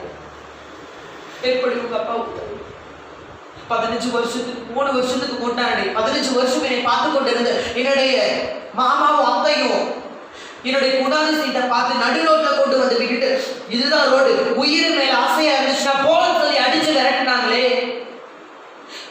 இவங்க எல்லாரும் புரிஞ்சு கொள்ள முடியாத ஒரு சூழ்நிலையில வாழ்ந்துட்டு இருக்கு. என்னுடைய வாழ்க்கையை குறிச்சு உங்க அப்பாவுக்கு எப்படி தெரியும்? யாரு உங்க அப்பா அப்படின்னு கேட்டேன். அவங்க சொன்னாரு, எங்க அப்பானா என்னை பெற்றெடுத்த அப்பா இல்ல, உன்னையும் என்னையும் மீட்க வந்த ஆண்டவராகி இயேசுவே என்னுடைய தகப்பன். அவர் போய் சொல்லுவதே இல்லை என்று சொன்னால் இதுவரைக்கும் தேவன் போய் சொல்லுவதே இல்லை. அவர் போய் சொல்லுவதே இல்லைங்க. மனுஷன் ஒரு இடத்திலே போய் சொல்லுவான், ஆனால் தேவன் போய் சொல்லுவதே இல்லை. உங்களுக்கு தெரியுமா, கர்த்தரை நாடி தேடி வருகிற ஜனங்களை கர்த்தர் ஒரு நாள் பொறுப்பை தள்ளுவதே இல்லை. தேவன் அளவுக்கு அதிகமாக நேசிக்கிறவர்கள். அவர் நம்மை படைத்தவர், நேசித்துக் கொண்டிருக்கிறார். நாம் அவரோடு கரத்தினால படைக்கப்பட்டோம். நாம தாங்க அவரை மறந்து போயிட்டோம். தெரியுமா உங்களுக்கு? சில வேளைகளை நாம மறந்து போறோம், ஆனா கர்த்தர் மறப்பது இல்லைங்க. ஒரு தாய் தேற்றுவதை போல உங்களை தேற்றுகிறாங்க. ஆண்டவர் அவ்வளவு நல்லது. ஆமென். நான் கேட்டேன், யார் இந்த இயேசு? 18 வருஷம் இயேசுவை பற்றி எனக்கு தெரியாது. யார் இந்த இயேசு? யார் உங்க அப்பா? அவர் சொன்னார், வானத்தையும் பூமியை உண்டாக்கினவர் இயேசு, உன்னையும் என்னையும் படைத்தவர் இயேசு, உனக்கு சுவாசிக்கிறியே அந்த காற்றையும் எனக்கும் கொடுத்தவர் ஆண்டவராக இயேசு. நீ செய்த பாவத்திற்கும் நான் செய்த பாவத்திற்கும் இந்த பூமிக்கு வந்து சிலுவையை சுமந்து தன்னுடைய இரத்தம் எல்லாவற்றையும் இந்த பூமியிலே சிந்தி உயிரையே தியாகமாய் கொடுத்து உன்மீதும் என் மீதும் அன்பு வைத்திருக்கிறேன் என்பதற்காக எல்லாவற்றையும் இந்த பூமியிலே செய்து மீண்டும் 3ஆவது நாள் உயிரோடு எழுப்பின இன்றைக்கும் உயிரோடு இருக்கிற ஆண்டவராகி இயேசுவே மெய்யான தெய்வம். அப்படின்னு சொன்னார். எவ்வளவு நல்லவர் தெரியுமா? வாழ்க்கையில் நீங்களும் நானும் ஆராதித்துக் கொண்டிருக்கிற தெய்வம் நல்லவர். ஒருவேளை 2 நிமிஷத்துக்கு பின்னாடி வந்திருந்தா 1/2 லிட்டர் பாய்சன் வாங்கி வச்சிருந்தேன். ஒருவேளை நான் குடிச்சு இந்த உலகத்திலே போயிருக்கேங்க. 18 வருஷமா கற்றுனீங்க நடத்துறார். என்னுடைய தெய்வங்கள் என்னுடைய வாழ்க்கை வழிகள் எல்லாவற்றையும் கற்று அறிந்திருக்கிறார். நான் கேட்டேன், எங்க அப்பாவுக்கு என்னை குறித்து புரியவே இல்லையே, எங்க மாமா அத்தைக்கு என்னை குறித்து தெரியல. கம்பெனில யாரும் என் கூட அதிகமா பேசினதில்லை. யாருக்குமே என்னுடைய குணாதிசயத்தை குறித்து யாருக்குமே தெரியாது. இயேசுவுக்கு எப்படி தெரியும்? தாயின் கருவறையை தோற்றுவதற்கு முன்னதாகவே ஒவ்வொருத்தரையும் குறித்து ஆண்டவராகிய இயேசு தெரிந்து அறிந்து வைத்திருக்கிறார். உன்னுடைய குணாதிசயத்தையும் உன்னுடைய சுபாவத்தையும் கண்டு தெரிந்து வைத்திருக்கிறார். அதனாலே கண்டு தேடி வந்தாருடன் எப்படி தேடி வருவார் அப்படின்னு கேட்ட அவர் சொன்னார், நீ நானும் கம்பெனியை முடிச்சுட்டு நீ உன்னோட வீட்டுக்கு போனேன், நான் என்னுடைய வீட்டுக்கு போனேன். நான் எல்லாருக்காகவும் ஜெபம் பண்ற வழக்கம். நான் ஜெபித்துக் கொண்டிருந்தேன். கற்றலுடைய முகத்தை வந்து போனது ஜெபத்தில. நான் கேட்ட, ஆண்டவரே நீ கூட வேலை செய்ய வந்தனா? அண்ணா அவங்களோட அதிகமா பேசினது இல்லை. கட்டாயம் நாளைக்கு நான் காலையில போய் பேசுறேன்னு சொல்லிச்சு மறுபடியும் எல்லாம் முடிச்சதுக்கு அப்புறம் தூங்க போயிட்டேன். கண்ணை மூடின உடனே உங்களுடைய முகம் வந்து போனது. அப்போ எந்திரிச்சு, ஆண்டவரே ஸ்தோத்திரப்பா, அவங்களை என்ன பண்ணேன், பாதுகாத்துக்கோங்க அப்படின்னு சொல்லிட்டு மறுபடியும் படுத்தேன். அந்த ஆண்டவர் சொன்னா, எழுந்து. அப்பா அவங்க வீட்டுக்கு போன 10 கிலோமீட்டர் போகணுமேப்பா, எழுந்து நட. ஓகே ஆண்டவரே நான் போறேன். வண்டி எடுத்துட்டு மனுஷன் வீட்டுக்கு நைட்டு 12:30 மணிக்கு வந்து கதவை தட்டினார். கதவை தட்டும் போது அவர் சொன்னார், கதவை தற்று வரைக்கும் என் தேவன் ஒற்றுமே சொல்லவே. முதல் டைம் நான் கதவை தட்டினேன் இல்லை, அந்த டைம்ல சொன்னாரு என் ஆண்டவர் ஆகி இயேசு சொன்னார், கதவை திறந்து என் பிள்ளை வருவான், அவனை பார்த்து நீ சொல், அவனை அளவுக்கு அதிகமாய் நேசிக்கிறவர் இந்த பூமியிலே ஒருத்தர் உண்டு என்பதை அவனுக்கு சொல். 12:30 மணிக்கு என் ஆண்டவராகிய இயேசுவின் அன்பை பற்றி எனக்கு சொல்ல வைத்தார் என் தெய்வம். அப்படிதாங்க ஒவ்வொருத்தருடைய சூழ்நிலைகளில் கற்று தேடி வந்தவர். ஆமென். நாம கற்று தேடினோமா? இல்லைங்க, கற்று நம்மளை தேடினார். வேதம் தெளிவாக சொல்லுகிறது, 100 ஆட்டுல 1 ஆடு காணப்போனா அந்த ஆட்டை தேடி பிடிச்சிட்டு வந்து சந்தோஷப்படுகிறவர் நீங்களும் நானும் ஆராதிக்கிற தெய்வம் ஆண்டவராக இயேசுதான். ஆமென். உங்களுக்காகவும் எனக்காகவும் தாங்க ஜீவனையை தந்தாரு. என்னைக்காவது உணர்ந்து பார்த்திருக்கீங்களா? நாம் ஆராதிக்கிற தெய்வம் எவ்வளவு அன்பு வைத்திருக்கா, நம்மளுக்காக ஜீவனையை தந்திருக்கா. இந்த பூமியில யாருக்காவது உயிரை கொடுக்க முடியுமா? அவர் ஜீவனை தந்தவர். அல்லேலூயா. என்னை நடத்தினார், என் மீது அன்பு வைக்கிறார். அவ்வளவு எனக்கு ஒரு பிரமிப்பா இருந்தது. 12:30 மணிக்கு என்னுடைய வீட்டின் கதவு தட்டப்பட்டு நான் உன்னை இந்த பூமியை நேசிக்கிறேன் என்று சொல்லுவாரா? எவ்வளவு நல்லவர் இயேசு. அவர் என்னுடைய வாழ்க்கையில் அவர் ஏற்றுக்கொள்ள வேண்டும். ஒருவேளை அவர் 2 நிமிஷம் கழிச்சு வந்து நான் செத்து போயிருப்பேன். நான் செத்த இடத்துல இன்னைக்கு பல பேர் பறிச்சிருப்பாங்க. வாழ்க்கை ஒண்ணுமே இல்லாம போயிருப்போம். ஆனா முடிவெடுத்தேன், கற்ற ஜீவன் உள்ள மெய்யான தெய்வம், அவர் உண்மையுள்ள கடவுள். எத்தனையோ நான் ஒரு மதத்தை சார்ந்து நான் அப்படிப்பட்ட ஒரு குணாதிசயத்தில் வளர்க்கப்பட்டேன். ஆனா என்ன பண்ணல, யாரும் என்னை தேடி வந்து உன்னை நேசிக்கிறேன்னு சொல்லவே இல்லை. மனுஷன் என்னை நேசிக்கல, தெரியுமா உங்களுக்கு? என் மாமாவும் என் அத்தையும் பார்த்த உடனே ஒரு சந்தோஷம் இருந்துச்சுன்னு சொன்னேன். எங்க மாமா அத்தை பார்த்த உடனே 5 நிமிஷத்துல காண போயிட்டு தெருவோட அடிச்சு கட்டி விட்டாங்க. எங்க அப்பாவை பார்த்த உடனே ஒரு சந்தோஷம் இருந்துச்சு. எங்க அப்பா 5 செகண்ட்ல என் வீட்டுக்குலாம் வரக்கூடிய கூட்டிட்டு போகுமா ரோடோட போன்னு சொல்லி கட்டி விட்டுட்டாரு. ஆனா ஆண்டவராகி இயேசுவை என் வாழ்க்கையில முதல் நாள் என்னை தேடி வந்து எனக்கு அந்த சந்தோஷத்தை தந்தார். இன்றைக்கு வரைக்கும் அந்த அன்பு நிலைத்து கொண்டிருக்கிறது. ஹல்லேலூயா. மனுஷனுடைய அன்பு மாயமானது, உலகத்தின் அன்பு வெறுமையானது. ஆண்டவராகி இயேசுவின் அன்போ மெய்யானதுங்க. அது உண்மையானது, உறுதியானது. நம்மளை இங்கே மாத்திரம் அல்ல, அவரோடு கூட நித்திய காலமாய் வாழ்கிற வரைக்கும் நம்மளை அவர் நம்ம மேல வைத்த அன்பு ஒரு நாள் குறைந்து போகாது. ஆமென். எவ்வளவு நல்லவர் தெரியுமா? நீங்கள் நானும் ஆராதிக்கிற தெய்வம் நல்லவருங்க. முடிவெடுத்த இயேசுவை பிடித்துக் கொள்ளணும். இயேசுவை தேடி வந்து எனக்கு அவர் என்னை நேசிக்கிறேன்னு சொல்லுகிறாரு அப்படின்னு நான் அண்ணாகிட்ட கேட்டேன். யாருமே என்னை தேடி வரலன்னா இந்த இயேசு என்னுடைய வாழ்க்கையில தேடி வந்து என் வாழ்க்கைய மாற்றி மரணத்திலிருந்து விடுதலை கொடுத்திருக்காரு. அந்த இயேசு கடைசி வரைக்கும் அவர் என்னோடு இருப்பாரா அப்படின்னு கேட்டேன். அவர் சொன்னாருங்க, உன்னை விட்டு விலகுவதும் இல்லை, உன்னை கைவிடுவதுமே என்று சொல்லி ஆண்டவர் வாக்கு கொடுப்பார்.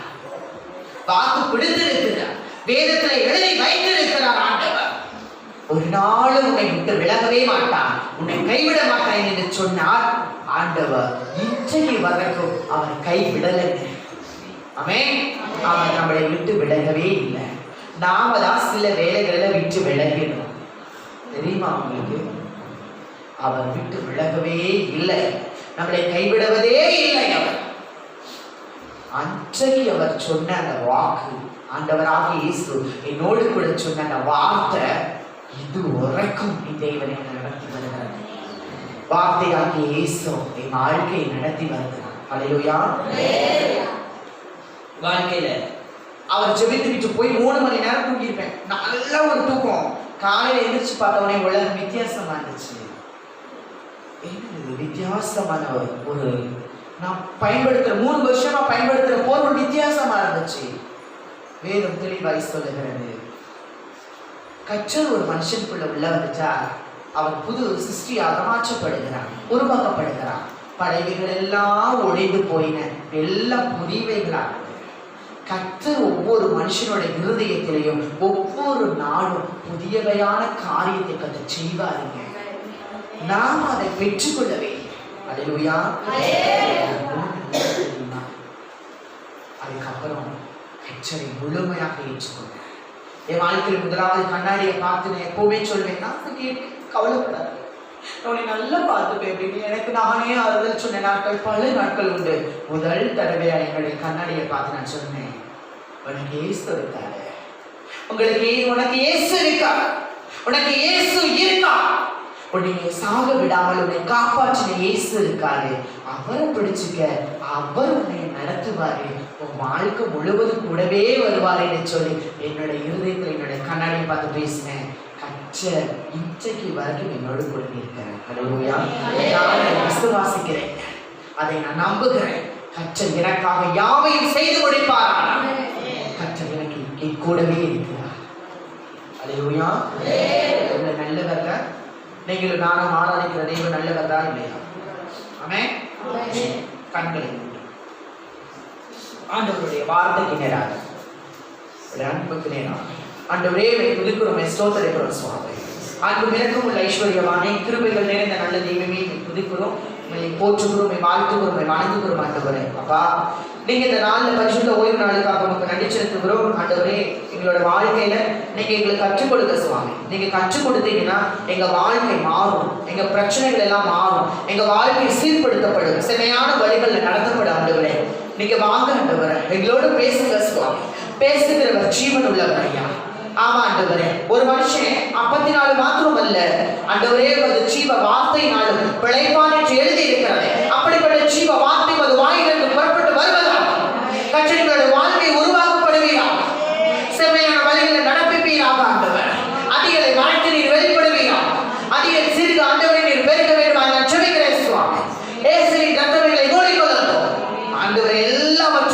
நஸ்ரீனாகிய இயேசுவின் நாமத்தினால நாங்கள் கேட்கிறோமே. நஸ்ரீனாகிய இயேசுவின் நாமத்தினால நாங்கள் ஜெபிக்கிறோம் ஜீவனுள்ள நல்ல தகப்பனே. ஆமென். உண்மையா உறுதியா சந்தோஷமா இருக்கீங்களா? ஆமென். இது வரைக்கும் அழ வச்சுட்டு சந்தோஷமா இருக்கீங்களா அப்படின்னு கேட்பீங்களா நீங்க அப்படின்னு யோசிக்கிறீங்களா? இது வரைக்கும் அழ வச்சுங்க சிஸ்டர், சந்தோஷமா எப்படி இவ்வளவு நேரம் அழுதுமே அப்படின்னு அப்படிலாம் இல்ல. உங்கள் ஒவ்வொருவருக்கும் கர்த்தர் செய்த காரியத்தை தனியாக உட்கார்ந்து பாருங்களேன், யோசிச்சு பாருங்க, ஆண்டவருக்குள்ளாக யோசித்து பாருங்கள், கர்த்தர் நடத்தி வந்த விதங்களை குறித்து யோசித்து பாருங்க. கர்த்தர் ஒரு மிகப்பெரிய கண்ணீரை உங்கள் வாழ்க்கையில் வைப்பார். மனுஷனிடத்துல கண்ணீர் நீங்கள் சிந்துவீர்கள், ஆனா வேஸ்ட். கர்த்தர் சமூகத்திலே நீங்கள் கண்ணீரை வடிப்பீர்களானால் அதற்கு பலன் உண்டு. தெரியுமா உங்களுக்கு?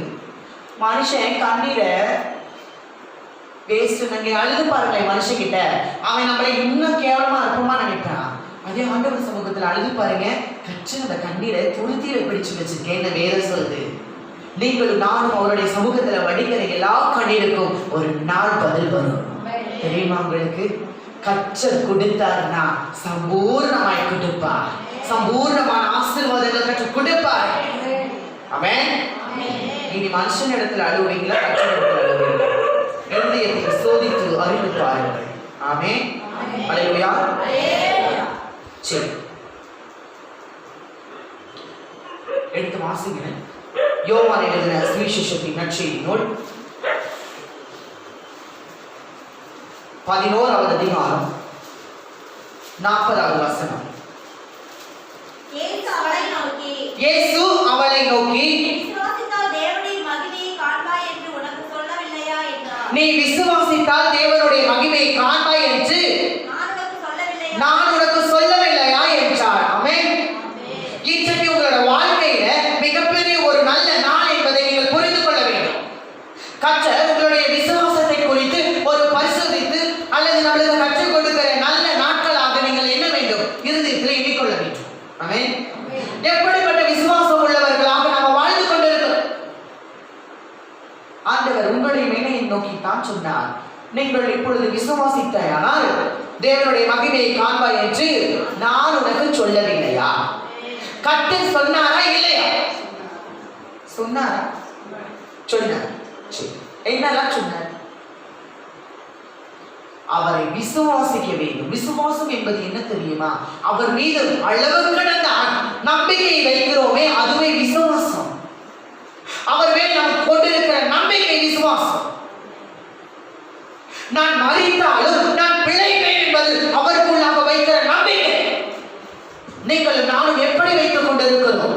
நம்மளுக்கு அவர் ஜீவனை கொடுத்த தேவனிடத்தில் நம்பிக்கை வைக்கிறோமா அல்லது மனிதனிடத்திலே நம்பிக்கை வைத்துக் கொண்டிருக்கிறோமா? மனிதனிடத்திலே நீங்கள் அழுவீர்களா, நம்பிக்கை வைப்பீர்களா? அதுவே தேவன் மீது நம்மளுக்காக ஜீவனை கொடுத்த ஆண்டவர் மீது அன்பு வைராக்கியமும் அவர் மீது விசுவாசமும் நம்பிக்கை வைப்பீர்களானால் நீங்கள் நானும் மரித்தால் பிழைப்போம், நித்திய ஜீவியத்திலே நம்ம வாழ்ந்து கொண்டிருப்போம். அல்லேலூயா. இங்கு ஒருத்தருடைய சகோதரியுடைய குறித்து ஒரு விசுவாசத்தை குறித்து கர்த்தர் தெளிவாய் சொல்லுகிறார். கர்த்தரை உயிரோடு இருந்து பார்த்தவர்களாம். அவர் பரலோக ராஜ்யத்தை குறித்தும் அவருடைய ராஜ்யத்தை குறித்தும் அவர் பிரசங்கித்த நாட்களிலே லாசரு என்பவர் வீட்டிலே போய் அடிக்கடி அவர் அங்கு தங்கி அங்கு சுவிசேஷம் செய்தவர் தான், சொன்னவர் தான், பிதா சொன்ன வேலையை அங்கு செய்தவர். அவரிடத்துல என்ன இல்லை? பார்த்த மனுஷங்களுக்கு விசுவாசம் இல்லை. அநேக நேரங்கள்ல கர்த்தருடைய மகிமையை நாம பார்த்திருக்கோம், நம்மளுக்கு ஏனோ விசுவாசம் இல்லை. ஏன் தெரியுமா? இன்னும் ஆண்டவரை சேர வேண்டும். தெரியுமா உங்களுக்கு? விசுவாசம் ஒரு மனுஷனை மறுத்தாலும் உயிர்ப்பிக்கும். உங்க வாழ்க்கையில நீங்கள் விசுவாசம் வைப்பீங்கன்னா அந்த விசுவாசம் சகலத்தையும் உங்களை புதிதாக்கும். அங்கு மாத்தாள் மரியாளுடைய வாழ்க்கையை குறித்து தேவன் தெளிவாக சொல்லுகிறார். ஏன் நீங்கள் விசுவாசிக்கவில்லை? ஏன் நீங்க விசுவாசிக்கல? நீ விசுவாசித்தால் தேவனுடைய மகிமையை காண்பாய் என்று உனக்கு சொல்லவில்லையா? அதே ஊர்கள் அநேக அற்புதம் அடையாளம் செய்தவர் ஆண்டவர். ஆனால் பார்த்து விசுவாசம் இல்லை. நீங்கள் நானும் இன்னும் அவரிடத்தில் விசுவாசிக்க வேண்டும் என்பதை கர்த்தர் உணர்த்தி கொண்டிருக்கிறார். அல்லேலூயா. நீங்கள் எப்படி அவர் மீது விசுவாசம் வைக்கிறீர்களோ அந்த விசுவாசத்தின்படி அழகுகிறவர் நம் ஆண்டவர். ஆமென். இத்தனை திரளான சாட்சிகள் தெரியுமா? அவர் வருகை சமீபமாய் இருக்கிறது. எத்தனை குலத்திலிருந்து எத்தனை பாஷை பேசுகிற மக்களிடத்திலிருந்து கர்த்தர் அழகா எடுத்து கர்த்தருக்கு பயன்படும்படியா தேவன் உருவாக்கி அவர்களை வழி நடத்தி கொண்டு வருகிறார். கடைசி காலத்தில் அவருக்கு பயன்படும்னா கள்ள கொண்டு பேச வைப்பதற்கு அவருக்கு வல்லமை உண்டு. ஆமென். அல்லேலூயா. எவ்வளவு நல்லவர் தெரியுமா? கர்த்தர் நல்லவர். அதனாலதான் வாழ்க்கையை அந்த மாற்றம் மரியாதத்துல தேவன் தெளிவாய் சொன்னார். ஏன் நீ விசுவாசிக்கிற? நீ இன்னைக்கு விசுவாசிச்சிருந்தீங்கன்னா தேவனுடைய மகிமையை காண்பாயே. நீங்கள் நானும் அப்படித்தான். உங்களையும் என்னையும் பார்த்துதான் ஆண்டவர் சொன்னார். ஒருவேளை நீங்களும் நானும் விசுவாசத்தில் குறைவாய் இருந்தார் நீங்கள் இன்றைக்கு நீங்கள் விசுவாசிப்பீங்கன்னா தேவனுடைய மகிமையை பார்க்க முடியும். உங்க வியாதிகள் மறைந்து போகும். உங்க பிரச்சனைகள் முடிவுக்கு கர்த்தர் கொண்டு வருவார். நிச்சயமாகவே முடிவு கொண்டேங்க கர்த்தருக்குள்ளாக நம்ம வாழும்போது நிச்சயமாகவே நம்மளுடைய பிரச்சனைகளுக்கு ஒரு முடிவு கொண்டு கர்த்தர் நடத்துவார். நம்மளுடைய வாழ்க்கை குறித்த அடுத்த பயன் என்ன, அடுத்த கட்ட சூழ்நிலைக்கு நம்ம கடந்து போக வேண்டும் என்று சொல்லி நீங்க யோசிக்கிறீங்களா? கர்த்தரை மாத்திரம் விசுவாசிங்க, கர்த்தர் உயர்த்துவார். கீர்த்தியும் புகழ்ச்சியுமாக உங்களை வைப்பேன் என்று சொன்னால் கர்த்தர் வைப்பார். வாழ்க்கையை எப்படி திட்டப்பட வேண்டும் தெரியுமா? நம்ம வாழ்க்கையை நம்ம ஒரு திட்டத்தை எழுதி வைத்து ஆண்டவரே செய்யும் செய்யும் அப்படி அல்ல வாழ்க்கை. ஆண்டவரே உமது திட்டத்தின்படி என்னை உருவாக்கும், உமது சித்தத்தின்படி என்னை நடத்தும், உமக்கு சித்தமானவைகள் என்னுடைய வாழ்க்கையை நிறைவேறட்டும், உமக்கு சித்தமானவைகள் என்னுடைய வாழ்க்கை நடத்துங்க ஆண்டவரே. அதுதாங்க விசுவாசம். அல்லேலூயா. ஆண்டவரே அப்போ நம்ம என்ன பண்றோம் தெரியுமா? ஒரு ப்ராப்பரா ஒரு லிஸ்ட போட்டுட்டு ஆண்டவரே வீட்டை கொடுங்க வீட்டை கொடுங்க வீட்டை கொடுங்க. வீட்டை கொடுப்பார்ல, நல்ல வீட்டை கட்டி தருவார தரமாட்டாங்க, தருவாங்க. அதை நம்ம எழுதி வச்சுக்கிட்டு ஆண்டவரே செய்யணும் செய்யணும்னா அப்ப நம்ம உங்களுக்கு எனக்கு விசுவாசம் இல்லைன்னு அர்த்தம். புரியுதா?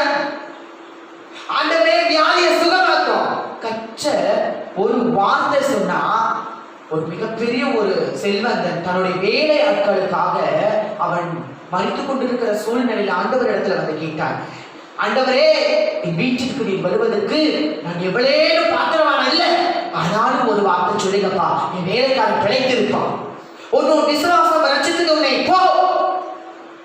ஆண்டவர் சொன்ன ஒரே ஒரு வார்த்தையினால அவன் மறித்து கொண்டிருக்கிற தருவாயில் இருந்த வரிச்சு போன உயிரோட இருந்தான். உங்களோட வாழ்க்கை என்னோட வாழ்க்கையை கற்ற மறித்து கொண்டிருக்கிற நிலைமையில இருந்து கற்ற தூக்கு பாருங்க. அதற்கு நீங்கள் நான் விசுவாசிக்க வேண்டும். விசுவாசம் இப்ப புரிகிறதா உங்களுக்கு? எப்படி புரிகிறது? நாம எழுதி வச்சுட்டு ஆண்டவரே செய்ய செய்யும், அது விசுவாசம். அவ்விசுவாசம் ஆண்டவரே ஒரு சித்தத்தின்படி செய்யும், அது விசுவாசம். அல்லேலூயா. நீங்கள் நானும் எப்படி வாழ்ந்து கொண்டிருக்கிறோம் கிறிஸ்தவ வாழ்க்கை? கர்த்தர் அதிசீக்கிரமாய் வரப்போகிறார் என்பதை எல்லா இயற்கை சூழ்நிலைகளிலும் நம்மளுக்கு ஒவ்வொரு நாளும் காண்பித்துக் கொடுக்கிறார். இன்னும் அதிகமாய் அவர் மேல் அன்பு வைக்க வேண்டும், அவர் மேல் நம்பிக்கை வைக்க வேண்டும். அவர் மேல் நம்பிக்கை தான் அந்த விசுவாசம். அவர் மேல் முழுமையான அன்பும் நம்பிக்கையும் வைக்க வேண்டும். உங்களுக்கு ஒன்று தெரியுமா? மனுஷன் மேல அன்பு வைத்தீங்கன்னா அந்த சூழ்நிலைக்கு ஏற்றவாறு மனிதன் மாற்றி உங்களை பயன்படுத்திக் கொள்வானே தவிர உதவிகள் வந்து சேராது. யோசிச்சு பாருங்க. நம்ம ஒருத்தர் மீது அன்பு வைக்கிறோம் அப்படின்னா அவங்க நம்மளை பயன்படுத்ததான் பார்ப்பாங்களே தவிர நம்ம கிட்ட இருக்கிறத வாங்கதான் பார்ப்பாங்களே தவிர கொடுக்க மாட்டாங்க. கர்த்தர் நல்லவர். ஏன் தெரியுமா?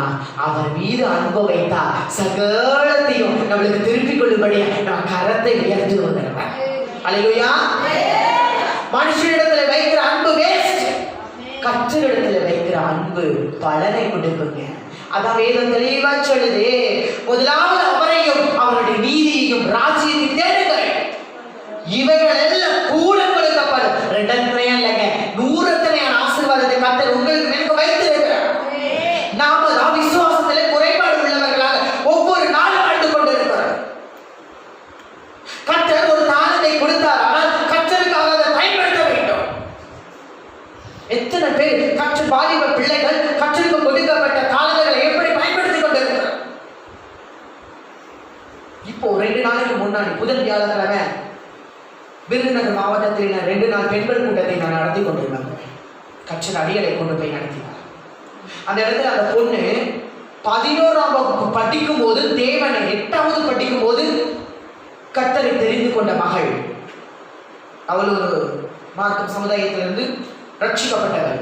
அந்த பொண்ணு 11ஆம் வகுப்பு படிக்கும் போது ஆண்டவர் சொன்னார், நீ நம்முடைய ஊழியத்தில் எடுப்பேன், ஊழியத்தில் எனக்காக நீ பயன்பட வேண்டும் என்பதை கர்த்தர் அவளோடு பேசினார்.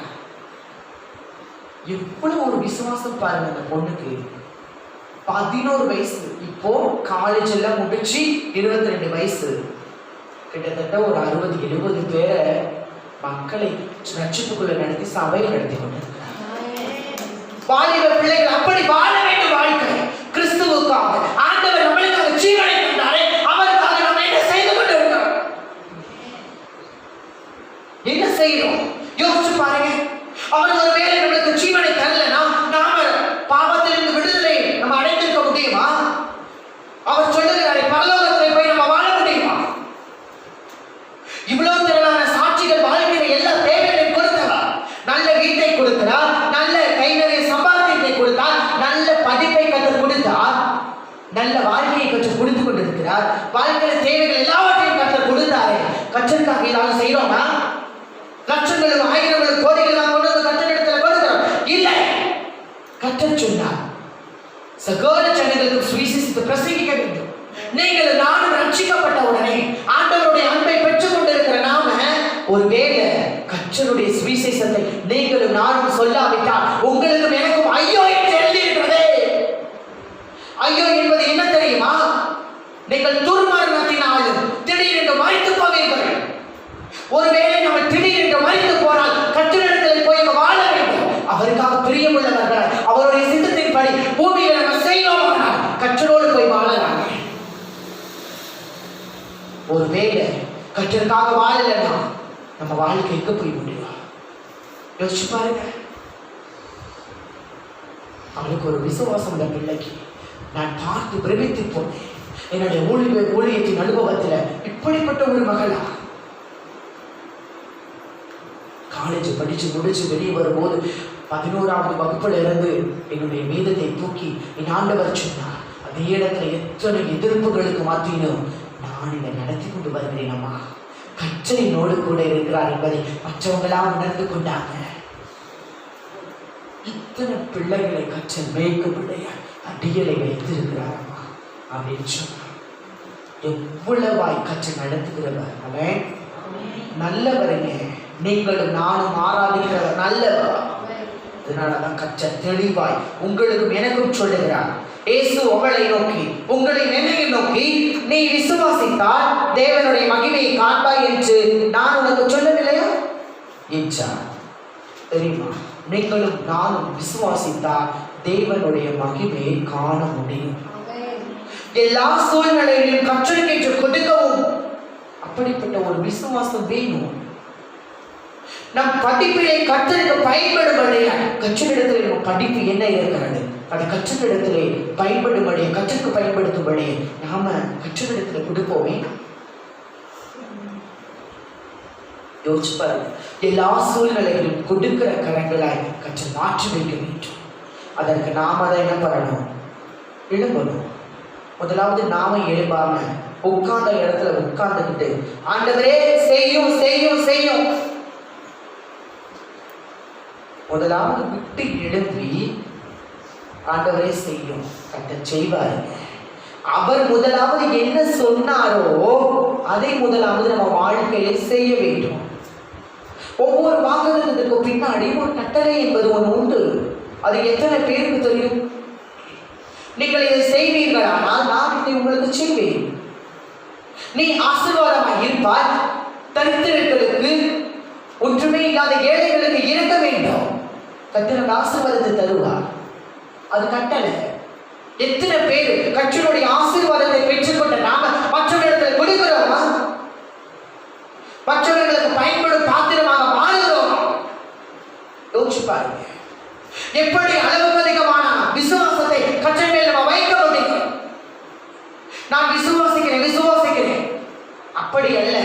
விசுவாசத்தை கிரியையினாலும் நம்மளுடைய செய்கையினாலும் மற்றவர்களுடைய பார்வைக்கு முன்பதாக கர்த்தர் நம்மளோடு இருக்கிறார் என்பதை அறியத்தக்கதாக நாம் அவரை போல அவருடைய செயலுக்கு தகுந்த மாதிரி அவர் வைத்துட்டு போன அடிசுவற்றை பின்பற்றி வாழ வேண்டும். அப்பதான் ஆண்டவர் எவ்வளவு மகிமைப்படுவார். அதனால அநேகர் என்ன பண்ணுவாங்க? ரட்சிப்புக்குள்ள வருவாங்க. நீங்கள் நானும் எத்தனை பேருக்கு சுவிசேஷத்தை சொல்லிக் கொண்டிருக்கிறோம்? ரட்சிக்கப்பட்ட ஆண்டவர் அன்பை நம்ம பெற்றுக் கொண்டிருக்கிறோம். நம்ம சொல்லுகிறோமா? யோசிச்சு பாருங்க, சொல்லுகிறோமா? நிச்சயமா இங்கு தேவன் சொன்ன ஒரு காரியம், இயேசுவை நோக்கி நீ விசுவாசித்தால் தேவனுடைய மகிமையை காண்பாய் என்று நான் உங்களுக்கு சொல்லவில்லையா? அது என்ன பிரச்சனை அப்படின்னு உங்களுக்கு தெரியுமா?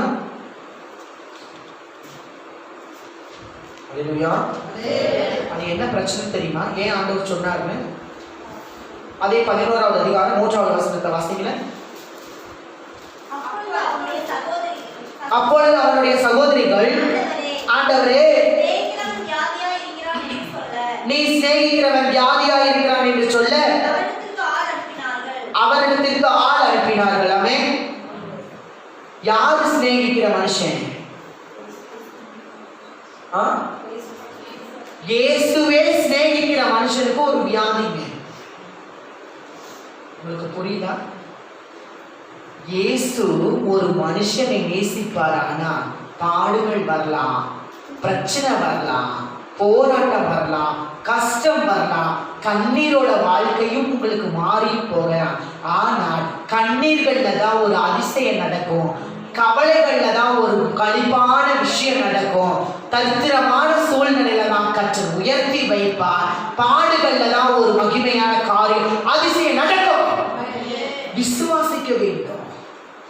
விசுவாசித்தா மரித்தாலும் பிழைப்பான் என்று எழுதியிருக்கிறது. அல்லேலூயா. ஆண்டவரோட பிள்ளைக்கு எது நடந்தாலும் சரிங்க, அவர் மீது அன்பு இருக்கணும், அவர் மீது அளவுக்கு அதிகமான நம்பிக்கை இருக்கணும். உங்களுக்கு நான் சொல்லுகிறேன், மனுஷனிடத்துல போய் அழுது வீணா உட்கார்ந்து செலவழிக்கிற இந்த நேரத்தை, எனக்கு இந்த பிரச்சனை இருக்கு, இந்த கஷ்டம் இருக்கு, இந்த கவலை இருக்கு, அதை மனுஷன் மாற்ற முடியாது. மாற்றுகிறவர் இடத்துல உட்கார்ந்து அந்த மனுஷனிடத்துல உட்கார்ந்து அழுகிற நேரத்தை காட்டிடும் கர்த்தருக்கு அந்த இடத்தை, அந்த நேரத்தை கர்த்தர் சமூகத்துல அழுது பாருங்க, கர்த்தர் உங்க வாழ்க்கையை மாற்றிடுவாருங்க.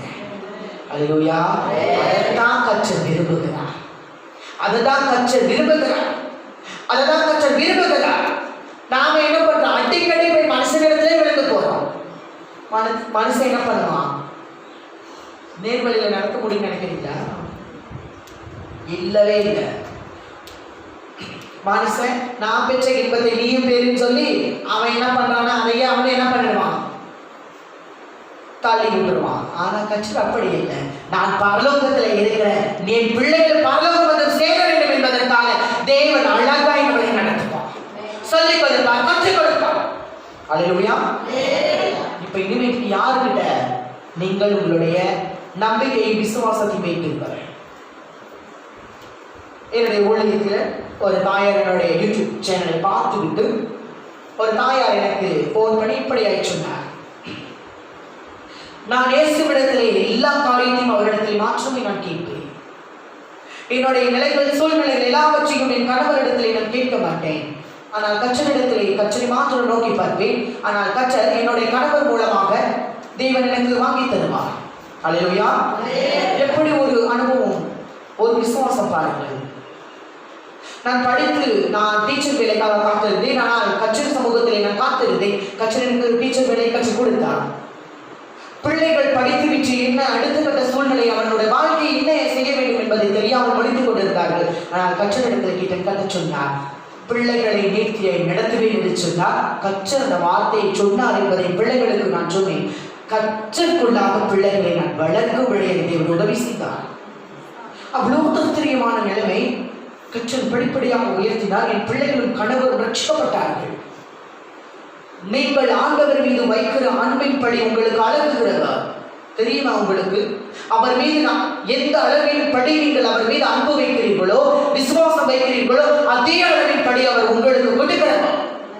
தாயார் இப்படி சொன்னார், இப்பிள்ளைகள் 2 பேரும் டாக்டருக்கு படிக்க கற்றுக்கு பேசிதா, என் கணவருக்கு கவர்மெண்ட் வேலையை கற்றுக் கொடுத்தார், நான் ஒரு பெரிய ஜாதியிலிருந்து நான் ரட்சிக்கப்பட்டேன், ஆனாலும் தேவன் மாற்றமே நல்லவர் அம்மா, உங்களோட யூடியூப் சேனலை நான் பார்த்தேன் என்று சொல்லி அவர் என்னோடு கூட சில காரியத்தை பகிர்ந்து கொண்டார். எவ்வளவு நல்லவர் தெரியுமா? அவர்களுக்கு உதவி செய்த தேவன் நம்மளுக்கு உதவி செய்வார் தானே. ஏனோ நாம இறுதியை மாற்றம் என்ன பண்றது இல்லை, கற்றுக்கிட்டல சிறு வேலைகளில அவரை நம்புவதற்கு மறுக்கிறது. இனி என்ன பண்ண வேண்டும், என்ன செய்வீர்கள்? ஹல்லேலூயா. கேட்டுதான் இருக்கீங்களா? என்ன செய்வீர்கள்? விசுவாசிக்க வேண்டும். அவர் மீது விசுவாசிச்சா என்னெல்லாம் நடக்கும் தெரியுமா? கட்சியிடத்துல இயேசுவிடத்துல அவர் வெளியூர்ல ஊழியம் செய்து கொண்டிருக்கிறார். சகோதரிகள் லாசரு இப்படி வியாதிப்பட்டிருக்கிறார் என்று சொன்னார். ஆண்டவர் ஒன்னே ஒன்று சொன்னார். அடுத்து 4வது வசனம். இயேசு அதை கேட்ட பொழுது இந்த வியாதி மரணத்துக்கு ஏதுவாகிறாமல் தேவனுடைய மகிமை விளங்குவதற்கு ஏதுவாக இருக்கிறது. தேவனுடைய குமாரன் அதனால் மகிமைப்படுவார் என்றார். ஆமென். இப்ப புரியுதா? உங்களுக்கு வந்திருக்கிற வியாதிகள் மரணத்துக்கு ஏதுவாய் அல்ல, கர்த்தர் இதன் மூலமாக மகிமைப்படுவார். கர்த்தர் கரத்திலே இருக்கிறது, விடுதலையும் அவர் கரத்திலே இருக்கிறது. நீங்கள் அதை பெற்றுக்கொள்ள நீங்கள் தான் விசுவாசிக்க வேண்டும். அல்லேலூயா. வாழ்க்கை கர்த்தர் கரத்திலே இருக்கிறது. தெருவில் கடற்கரையாக கைத்தட்டி காசு வாங்கி கொண்டிருந்த என்னோட வாழ்க்கை இந்த வேதத்தை பிடித்து ஆண்டவர் சொன்னார், இந்த தண்டையை பிடித்து உன் வாழ்க்கை மாற்றிக்கொள்ள சொன்னார். நான் வேதத்தை வாசிக்க ஆரம்பித்தேன். என் தேவனை வேதத்தின் மூலமாக தேட ஆரம்பித்தேன். கர்த்தர் எவ்வளவாய் வாழ்க்கையை மாற்றினார். ஆமென். பிள்ளைகளுடைய வாழ்க்கையிலேயே வாழ்ந்த பிள்ளைகளுடைய வாழ்க்கை இந்த வேதத்திலே இருக்கிற ஒரு வாழ்க்கை. நீங்கள் தான் அதை தேடி கண்டுபிடிக்க வேண்டும். ஒரு மனுஷன் ஒரு 8ஆவதுல இருந்து 9ஆம் வகுப்பு போறதுக்கு எத்தனை எக்ஸாம் எழுதணும்? ஆல்ரெடி 5 சிலபஸ் நினைக்கிறேன். 5 சிலபஸ் படிக்கணுமா? டெஸ்ட் எழுதணும், ஹோம்ஒர்க் எழுதணும், ரைட்டிங் பண்ணணும், எல்லாம் பண்ணணும். ஸ்கூல்ல என்னெல்லாம் சொல்றாங்க எல்லாம் செய்யணுமா செய்யக்கூடாதா? செய்யணும்ல. அப்போ லாஸ்டா ஒரு எக்ஸாம் வரும். எத்தனை எக்ஸாம்? டெஸ்ட் எல்லாம் அப்புறம் ஒரு எக்ஸாம், அப்புறம் டெஸ்ட் ஒரு எக்ஸாம், அப்புறம் ஒரு டெஸ்ட் ஒரு எக்ஸாம் வருது. அதுல பாஸ் ஆனாதான் 9ஆவது போக முடியும். ஆமா வரியா? அது எல்லாம் பாஸ் ஆகணும். ஒரு வருஷத்துல ஒரு மனுஷன் சாதாரண படிப்புக்காக 5 சிலபஸை படிச்சு கண்ணு முடிச்சு படிச்சு எல்லாம் ஹோம்ஒர்க் எழுதி எல்லாம் சொல்ற வேலையெல்லாம் செய்யணுமே. நம்ம பரலோகத்துக்கு போறதுக்கு நாம என்ன செய்யணும்?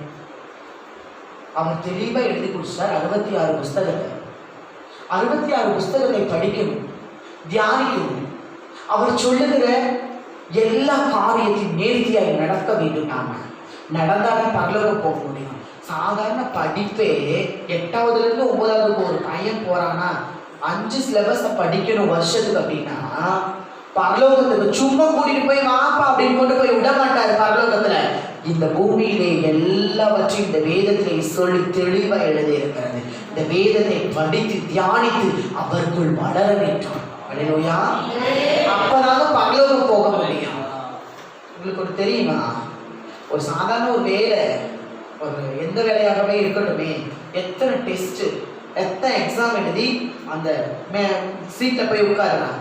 அவங்களுக்கு கீழே ஒரு 10 பேர் கொடுப்பாங்க டீமா, நீ அவங்களுக்கு வழி நடத்துறீங்க. சேர்ல உட்காந்துட்டு அரசை பெரிய வயசானவங்களே இருக்கட்டுமே, அவங்க சின்ன பையனா இருக்கட்டும், சார் சொல்லுங்க சார் கேட்குறாங்களா இல்லையா? அதுக்கு சாதாரண வேலை பிழைப்புக்காண்டி வேலைக்கு இத்தனை காரியம் உலகத்துல நடக்கணும்னா செய்யணும்னா பரலோகம் போய் சேர்றதுக்கு கர்த்தர் எத்தனை டெஸ்ட் வைப்பார். டெஸ்ட் வைப்பாரா வைக்க மாட்டாரா? அவர் வைத்தார்னா அவர் கெட்டவரா? நல்லவர். ஏன் கெட்டவரான்னு கேட்கிறேன் அப்படின்னா, சிஸ்டர் என்னுடைய ஊழியத்தில் நிறைய அனுபவங்கள் உண்டு. சிஸ்டர் கச்சரினை உதவி செய்வாரா செய்ய மாட்டாரா? நான் சொன்னேன், உங்களுக்கு விசுவாசம் இல்லையோ அப்படின்னு.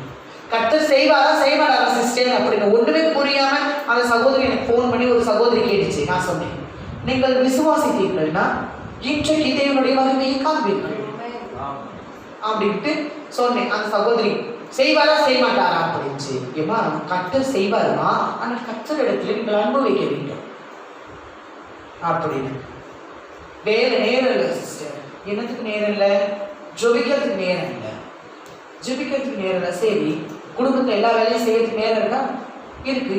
அந்த வேலையை செய்யும் போதே கர்த்தரை துதி, கர்த்தரிடத்திலே பாடு, கர்த்தரிடத்திலே ஆண்டவரே ஒரு வசனத்தை குறித்து கேளுங்க, ஆண்டவரை கற்றுக் கொடுங்க கேளுங்க. எப்படி சிஸ்டர் வேலையை நான் செஞ்சுட்டு இருக்கேன், எப்படி ஆண்டவர்கிட்ட பேச முடியும்? எல்லா சூழ்நிலைகளிலும் கர்த்தரை நோக்கி பார்க்கணும். அதுதான் கிறிஸ்தவ வாழ்க்கை. தாவீது எவ்வளோ பெரிய ராஜா, நாட்டுக்கு அவனுக்கு எத்தனை பிரச்சனை இருக்கும். வீட்டை நடத்துற நம்மளுக்கே 1000 பிரச்சனை. அவர் நாட்டையே நடத்தின மனுஷன், அவருக்கு எத்தனை பிரச்சனை. ஆனாலும் கர்த்தருக்கு கொடுக்க வேண்டிய கனத்தை, கர்த்தருக்கு கொடுக்க வேண்டிய நேரத்தை, கர்த்தருக்கு கொடுத்த எல்லா காரியத்தையும் கர்த்தரோடு வாழ்ந்த அந்த மனுஷன். அதனாலதான் அவன் இதயத்துக்கு ஏற்றவன், எனக்கு பிரியமானவன் அப்படின்லாம் கர்த்தர் வாக்கு கொடுத்தார். நீங்கள் நானும் இந்த பூமியில் வாழ்கிற நாட்களில் கர்த்தர் உங்களுக்கும் எனக்கும் கற்றுக் கொடுக்கிற காரியத்தை கற்று தேர்ச்சியாகி எல்லா டெஸ்ட்லையும் பாஸ் ஆகி பரலோகத்துக்கு போகும்போது அதற்கான டெஸ்ட் நீங்கள் நான் பாஸ் ஆயிருந்தோம் தெரிந்து கொள்ள முடியும். வாயை மகளே, உண்மை முத்தமுமான ஊழியக்கார முக்கிர காரியம் உள்ளவா அப்படின்னு சொல்ல வேண்டும். அந்த சொல்லுக்காக, அந்த வார்த்தைக்காக தான் ஒவ்வொரு கிறிஸ்தவர்களும் பாடுபட வேண்டும். நீங்கள் நினைக்கலாம் கிறிஸ்துவ வாழ்க்கை ஒரு பாடுள்ள வாழ்க்கை இருந்துச்சு. பாடு உள்ள வாழ்க்கையில தாங்க ஒரு மகிமையான பரலோகம் இருக்கிறது. பரலோகம் இருக்கிறது. இந்த பாடு உள்ள வாழ்க்கையில தான் பரலோகத்தை நம்ம கண்டடைய முடியும். வேதனை கண்ணீர் வடிக்கிற நேரத்துல தான் கர்த்தர் அழகாய் தூக்கி நிறுத்துவார். எந்த இடத்துல நீங்க கண்ணீர் வடித்தீங்களோ, எந்த இடத்துல அவமானப்பட்டு போனீங்களோ, எந்த இடத்துல துரத்தி அடிக்கப்பட்டாங்களோ அதே இடத்துல கர்த்தர் உங்களை நிலைத்து நிறுத்துவார். தூக்கி எடுத்து நிறுத்தி ஒரு மிகப்பெரிய உயர்ந்த அடையாளத்தில் வைப்பார். அதுக்கு நாம ஒரு ப்ராப்பரா ஒரு திட்டத்தை போட்டுட்டு ஆண்டவரே செய்யுங்கிறத காட்டல, ஆண்டவரே உங்களுடைய சித்தத்தின்படி செய்யும், நான் அதை செய்வேன், உங்களுடைய சித்தம் என்பதை நான் அறிந்திருக்கிறேன். கற்றல் எல்லாரும் ஊழியம் செய்ய வேண்டும், சுவிசேஷத்தை பிரசங்கிக்க வேண்டும் என்று சொன்னால் நாம பிரசங்கிக்க வேண்டும். இல்லை என்று சொன்னால் உங்களுக்கு எனக்கும் ஐயோ, நான் சொல்லவே வேதம் சொல்லுது. ஹல்லேலூயா. ஊழியம் செய்வீர்களா? கடைசி காலத்தில் வந்து நிற்கிறோம். ஒருவேளை ஆண்டவருடைய வருகை நாட்கள்ல ஆண்டவரே, ஆண்டவர் சொன்னால் என் மகளை வா உள்ளவா, என் மகனை உள்ளவா அப்படின்னு சொல்லும் போது நாம் எத்தனை நாட்டு மக்களை கொண்டு போய் ஆண்டவரே எங்களுக்காண்டி ரத்தத்தை சிந்தி எங்களுக்காக ஜீவனை கொடுத்தேன் ஆண்டவரே, நான் உங்களுக்காண்டி சுவிசேஷத்தை பிரசங்கிக்க சொல்லி நான் செய்து இத்தனை தரலான ஆத்துமாக்கள் நடந்ததை கொண்டு வந்தாங்க. சொல்ல முடியுமா? நீங்களும் நானும் யோசிச்சு பாருங்க. அவர் மீது அன்பு வைக்க வேண்டும், விசுவாசம் வைக்க வேண்டும். ஆமென். கர்த்தர் கேட்ட உடனே இது மரணத்துக்கு ஏதுவா இல்ல, இதனாலே கர்த்தர் மகிமைப்படுவார் என்று சொல்லிவிட்டார். கர்த்தருடைய கரத்திலே அடங்கி இரு. உங்களுக்கு ஒன்று தெரியுமா? கர்த்தருடைய கரத்திலே அடங்கி இருந்து சொன்னால் அவசரப்படாமல் அடங்கி இருங்க, காத்திருங்கள். கர்த்தர் எடுக்கும் போது ஒரு மகிமையான காரியத்தில் உங்களை ஒரு தலைவனாகவும் ஒரு போதகராகவும் ஊழியக்காரியாகவும் கர்த்தர் ஒரு பெரிய காரியத்தை வைப்பார். அடங்கி இருக்க வேண்டும். அந்த சொன்ன உடனே அவங்க என்ன பண்ணிச்சாங்க? ஆண்டவர் மேலும் 2 நாட்கள் அங்கேயே தங்கிட்டார். தங்கின உடனே தங்கிச்சாங்க. 4 நாட்கள் ஆயிடுச்சு. ஆனா கர்த்தர் தெளிவா சொன்னார், இயேசுவை நோக்கி, நீ விசுவாசித்தால் தேவனுடைய மகிமையை காண்பாய் என்று உனக்கு நான் சொல்லவில்லையா என்றார். அதுக்கு முன்னாடி அது 25வது வசனத்தை பாருங்களேன். இயேசு அவளை நோக்கி நானே உயிர்த்தெழுதலும் ஜீவனுமாய் ஜீவனுமாயிருக்கிறேன். என்னை விசுவாசிக்கிறவன் மரித்தாலும் பிழைப்பான். ஆமென். சகோதரி இடத்துல கற்று சொல்றார், என்னை விசுவாசிக்கிறவன் அவரே உயிர்த்தெழுதலும் ஜீவனுமாயிருக்கிறவர். ஆமென். அவரை விசுவாசித்தா மரித்தாலும் பிழைப்பான், மரித்தாலும் பிழைப்பான். ஆமென். என்னுடைய வாழ்க்கையில இந்த ஊழியத்துல நிற்கிறதுக்கு கற்ற என்னோடு பேசின நாட்கள் என்ன நடந்துச்சு தெரியுமா? என்னுடைய சம்பவம், நான் ஒரு மரண வேலையில இருந்து கற்றனை நிமிச்சாரா.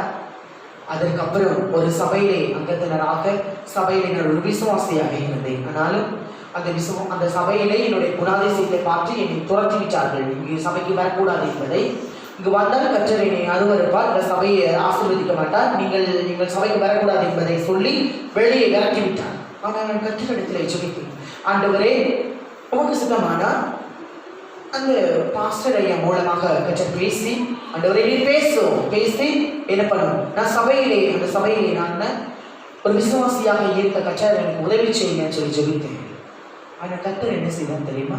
அவருக்கு சித்தமானவைகளை அவர் செய்யும் போது விசுவாசியாக அல்ல, அதே சபையில கற்றர் தேவ செய்தியை கொடுக்கும்படியாக தேவன் நடத்தினார். அல்லேலூயா. என்னை தோற்கடிக்கப்பட்டவங்க தான், என்னை வேண்டாம் என்பதை தள்ளினவர்கள் தான், நீ போகிறீர்களா இல்லை நான் கையை பிடிச்சிட்டு போய் தெருவில் விட்டுடுவேன்னு சொல்லி என்னை போன்னு சொல்லி விரட்டின சபைதான். அதே சபையில தேவனுடைய வார்த்தையை கொடுக்கும்படி தேவன் அடியனை தெரிந்து கொண்டார். எவ்வளவு நல்லவர் தெரியுமா? ஏசு நல்லவருக்கு.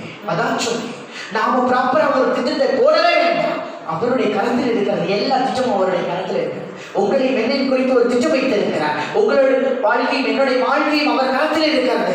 அதை கேட்டு பெற்றுக்கொள்ள வேண்டும். அவன் அதுதான் வாழ்க்கை, கிறிஸ்தவ வாழ்க்கை. அவருடைய திட்டத்தின்படி அவருடைய சித்தத்தின்படி வாழ்வது வாழ்க்கை, கிறிஸ்தவ வாழ்க்கை. கேட்டு ஆண்டவரே அவருடைய சித்தத்தின்படி கடைசி பேச்சில் ஒரு விசுவாசியா இருக்கிறப்பா அப்படி நான் கற்ற மாற்றின வாழ்க்கைய. சாலமோன் இடத்துல ஆண்டவர் கேட்டார், ராஜ்யம் வேணுமா, நீ ஆளுகை நடத்த வேண்டுமா, இல்ல ஞானம் வேண்டுமா? சாலமோன் கேட்டான், எனக்கு ஞானத்தை தாங்கப்பா. அல்லேலூயா. கேட்டது ஒண்ணு, கற்ற கொடுத்தது ரெண்டு. உங்களுக்கு என்ன தெரியுமா? அவன் ராஜாவாகவும் இருந்தான், ஞானவானாகவும் இருந்தான். கற்று எவ்வளவு கேட்டது ரொம்ப சின்னது தானே. ஒரு சபையில விசுவாசியாக இருக்க வேண்டுமா, அடிப்பட்டு துறந்தப்பட்ட இடத்துல விசுவாசியாக இருக்க வேண்டும் என்பதை தேவன் இடத்துல கேட்டேன். அவன் கற்ற ஊழியக்காரியை மாற்றினார். பாடுகள் பிரச்சனைகள் எல்லாவற்றிலும் கற்று கூட இருந்ததுனாலதான் பெரிய காரியம் என்னோட வாழ்க்கையில் நடக்க முடிந்தது, செய்ய முடிந்தது. அவன் பொறுமையாக காற்றிருக்கவே 10 வருடங்கள் என்னோட வாழ்க்கையில 10 வருஷம் என் கிருபை உனக்கு போதும். தேவன் சொன்ன 10 வருட வாழ்க்கையில் என்னுடைய வாக்குதல் என்ன தெரியுமா? என் கிருபை போதும். சபையில போய் கால் எடுத்தாலும் வாக்கு தட்டை கொடுத்தாலும் என் கிருபை போதும்னு வரும். நான் ஜெபித்தாலும் என் கிருபை உனக்கு போதும் இல்லை. கற்றவர் சொன்னார், ஏன் 5 வருஷமா அந்த கிருபை போதும் போதும் போதும் சொல்றேன். ஏன் ஆண்டவர் சொன்னார், என் கிருபை உனக்கு போதும், என்னுடைய கருத்துக்கள் நீ அடங்கி, அவ்வளவுதான் முடிஞ்சு. பெரிய அவர் ஒவ்வொரு நிமிஷமும் ஒவ்வொரு வருஷமும் அவர் எனக்கு என் கிருபை உனக்கு போதும் என்று சொன்னால் அதுல ஏதோ ஒரு பிரச்சனை வரப்போகுது என்பதை நான் உணர்ந்து கொள்வேன். நம்மளை உருவாக்க போறார் என்பதை நான் புரிந்து கொண்டேன். கற்று ஒரு வார்த்தையை உங்களுக்கு கொடுக்கிறார். கற்று தேவன் ஏதோ நம்மளோட வாழ்க்கையை நடத்த போகிறார் என்பதை நீங்கள் நான் புரிந்து கொள்ள வேண்டும். அல்லேலூயா. என்ன நடந்தது தெரியுமா? திருநங்கைகளால் புறக்கணிக்கப்பட்டேன், அதே சபையிலிருந்து வெளியேற்றப்பட்டேன், வேலை ஸ்தலத்திலிருந்து வெளியேற்றப்பட்டேன். திருநங்கைகளோடு வாழ்க்கிற வாய்ப்பை கற்றுக் கொடுத்தார். அந்த திருநங்கைகளால் வெறுக்கப்பட்டேன், மனுஷர்களால் புறக்கணிக்கப்பட்டேன். இனி யாருக்காக வாழக்கூடாது அப்படின்னு சொல்லி என்ன பண்ணிட்டேன், நான் மறுபடியும் 1 லிட்டர் பாய்சனை குடித்து இதே வெள்ளக்கோயில் பகுதியில தான் நான் இருந்தேன். அதுக்கப்புறம் இப்பதான் ஊழியத்தின் மித்தமா கற்றுக் கொடுத்த கரூருக்காண்டி நான் போய் எங்க ஊழியம் செய்தேன். நான் வெள்ளக்கோவில், உங்களுக்கு எல்லாருக்கும் தெரியுங்க, வெள்ளக்கோவில தான் இருந்தேன். வெள்ளக்கோவில தான் என்னோட எல்லாமே, அங்கதான் என்னுடைய திருநங்கைகள் மனுஷங்களால் வெறுக்கப்படும் போது நான் அந்த ஊருக்கு வந்து அங்கதான் இருந்தேன். இதே இந்த மூலநூறுல கடைக்கடையா காசு வாங்க கேட்டு என்னுடைய ஜீவனை நடத்தி கொண்டேன். ஆனா கச்சர் குப்பைகளிலிருந்து எளியவனை குப்பைகளிலிருந்து எடுத்து உயர்த்துகிறவர் ஆண்டவர் தான். கச்சர் உயர்த்தினார். இதே ஊர்ல சபையில உங்களுக்கு முன்னாடி சாட்சி சொல்லும்படி வைத்திருக்கிறாரே என் தேவன் நல்லவர். நான் பாயசத்தை குடிச்சிட்டேன். குடிச்சதுக்கு அப்புறம் 1 மணி நேரம் கழிச்சு தான் மற்றவங்களுக்கே தெரியும், வேணாம் இந்த வாழ்க்கை வேணாம் அப்படின்னு சொல்லிச்சு. ஆனா கச்சர் வெள்ளை கோயில இருந்து திருப்பூருக்கு கொண்டுட்டு போறதுக்கு எவ்வளவு நேரம்? 1 மணி நேரம். ஆம்புலன்ஸ்ல போகும்போது என்னுடைய பல்ஸை செக் பண்ணி பார்க்கும்போது 20ல தான் இருந்துச்சு என்னுடைய பல்ஸ். அவங்க ஆம்புலன்ஸ்ல என்ன வச்சுருந்தாங்க, போஸ்ட்மார்ட்டம் பண்ணிடலாம், போனவனே எப்படின்னாலும் வச்சுட்டு போயிருவாங்க, போஸ்ட்மார்ட்டம் பண்ணிடலான்னு சொன்னாங்க. அவ்வளோ இக்கட்டான ஒரு சூழ்நிலை. ஆனால் கச்சகத்தில் கேட்க ஆரம்பித்தேன், ஆண்டவரே என்னை நோக்கி பாருப்பா, நான் ஒரு தவறு செய்தேன், யாருக்குமே பிரயோஜனமாய் வாழ முடியலப்பா, எல்லாரும் என்னை வெறுக்கிறாங்க. ஒரு பாஸ்டர் என்னை சொன்னார், ஆண்டவர் உங்களை நேசிக்கல, ஆண்டவர் உங்களை வெறுக்கிறார் என்று சொன்னார். நீங்க எங்களை வெறுக்கிறீங்கன்னு சொல்லி அவர் சொன்னதுனால எனக்கு அப்ப பைபிளை பத்திலாம் எனக்கு நிறைய தெரியாது. ஆண்டவரே என்னை வெறுக்கிறீங்களா சாமி, நீங்க என்னை வெறுக்கிறீங்களாப்பா அப்படின்னு ஆம்புலன்ஸ்ல ஏறி போகும்போது நான் கேட்க ஆரம்பித்தேன். கற்றே ஒன்று சொன்னாரு, நீ தேடுகையில் நீ கண்டுபிடித்திருக்க. எவ்வளவு நல்ல வார்த்தை தெரியுமா? நீங்களும் நானும் கற்றரை தேடும் போது அந்த ஜீவன் உள்ள தேவனை கண்டுபிடிக்க முடியும். நீங்கள் நானும் தேடாவிட்டால் எப்படி கண்டுபிடிக்க முடியும்? யோசிச்சு பாருங்க. வேதத்தோடு அவன் என்ன பண்ண வேண்டும்? தேட வேண்டும். அல்லேலூயா, அல்லேலூயா. ஆம்புலன்ஸ்ல போகிறேன், பஸ் டவுன் ஆயிடுச்சு. ஆனாலும் என்னுடைய ஹிருதயத்துல ஐயோ இருந்து கேட்கிற மாதிரி ஒரு சத்தம், என்னை தேடி இதை நான் கண்டுபிடித்திருக்கேன். நான் கேட்டேன், ஆண்டவர் ஆமா ஆண்டவர் நான் தேடல. ஒருத்தர் சொன்னால் நீங்க என்னை நேசிக்கவே இல்லை என்று சொன்னேன். ஆண்டவர் சொன்னார், நான் என்னை தேடி வருகிறவர்களை என் புறமே தள்ளாதவர், நான் உன்னை எப்படி தள்ளுவேன் சொல்லி கேட்டார். அப்பதான் புரிஞ்சுக்கிட்டேன், மனுஷனுடைய ஆலோசனை கேட்டா பாதாளம், ஆண்டவருடைய ஆலோசனை கேட்டா பாதாளம். அப்பதாங்க புரிஞ்சுக்கிட்டேன். 5-6 வருஷம் ஆண்டவரை விட்டு வழி விலகி போயிட்டேன். ஆண்டவர் நீ நேசிக்கவில்லை என்று சொல்லி நான் யோசிக்க ஆரம்பிச்சேன். எல்லாரும் என்னை வெறுக்க ஆரம்பிச்சாங்க. ஆனா மறுபடியும் என்னுடைய தவறுகளை உணர்ந்து கச்சகத்துல கேட்டேன், ஆண்டவரே என்னுடைய தாயார் எப்படி மறித்து போகிற அந்த சூழ்நிலையை உருவாச்சோ அதே போல நானும் அதை மரணத்துக்கு நேராக கடந்து போனேன். என்னுடைய தாய் மறித்து போனார். ஆனால் கச்சரை நோக்கி பார்த்த முகங்கள் ஒருபோதும் வெட்கப்பட்டு போவதில்லை. ஆமென், அல்லேலூயா. கச்சர் ஜீவனை தந்தார். 20ல இருந்த பல்ஸ் ஆண்டவர் பேச ஆரம்பித்த உடனே நான் யோசிச்சேன். உடனே எனக்கு ஒரே ஒரு ஞாபகம், நான் பைபிளை வாசித்தது ஒரு ஞாபகம் வந்தது. தாவீது ஆண்டவர்கிட்ட கேட்டார், ஆண்டவரே என் தாய் என்னை பாவத்திலே கர்ப்பம் தரித்து என்னை துர்க்குணத்திலே பிச்சை எடுத்தால் நான் பாவியாக இருக்கிறேன். நான் சொன்னேன் ஆண்டவர்கிட்ட, என் தாய் என்னை பாவத்திலே கர்ப்பம் தரித்து துர்க்குணத்திலே பிச்சை எடுத்ததினால் நான் பாவியாக இருக்கேன் ஆண்டவரே, நான் பாவி சாமி, பாவிப்பா, இந்த பாவியும் தன் நோக்கி பாருங்க ஆண்டவர். ஒருவேளை நான் மறித்து போயிட்டேனா உங்களோடு வச்சுக்கோங்கப்பா, நான் பண்ணது தவறுதான், இந்த பாவத்தில் நீங்க நீச்சு உங்களோடு வச்சுக்கோங்க ஆண்டவர்.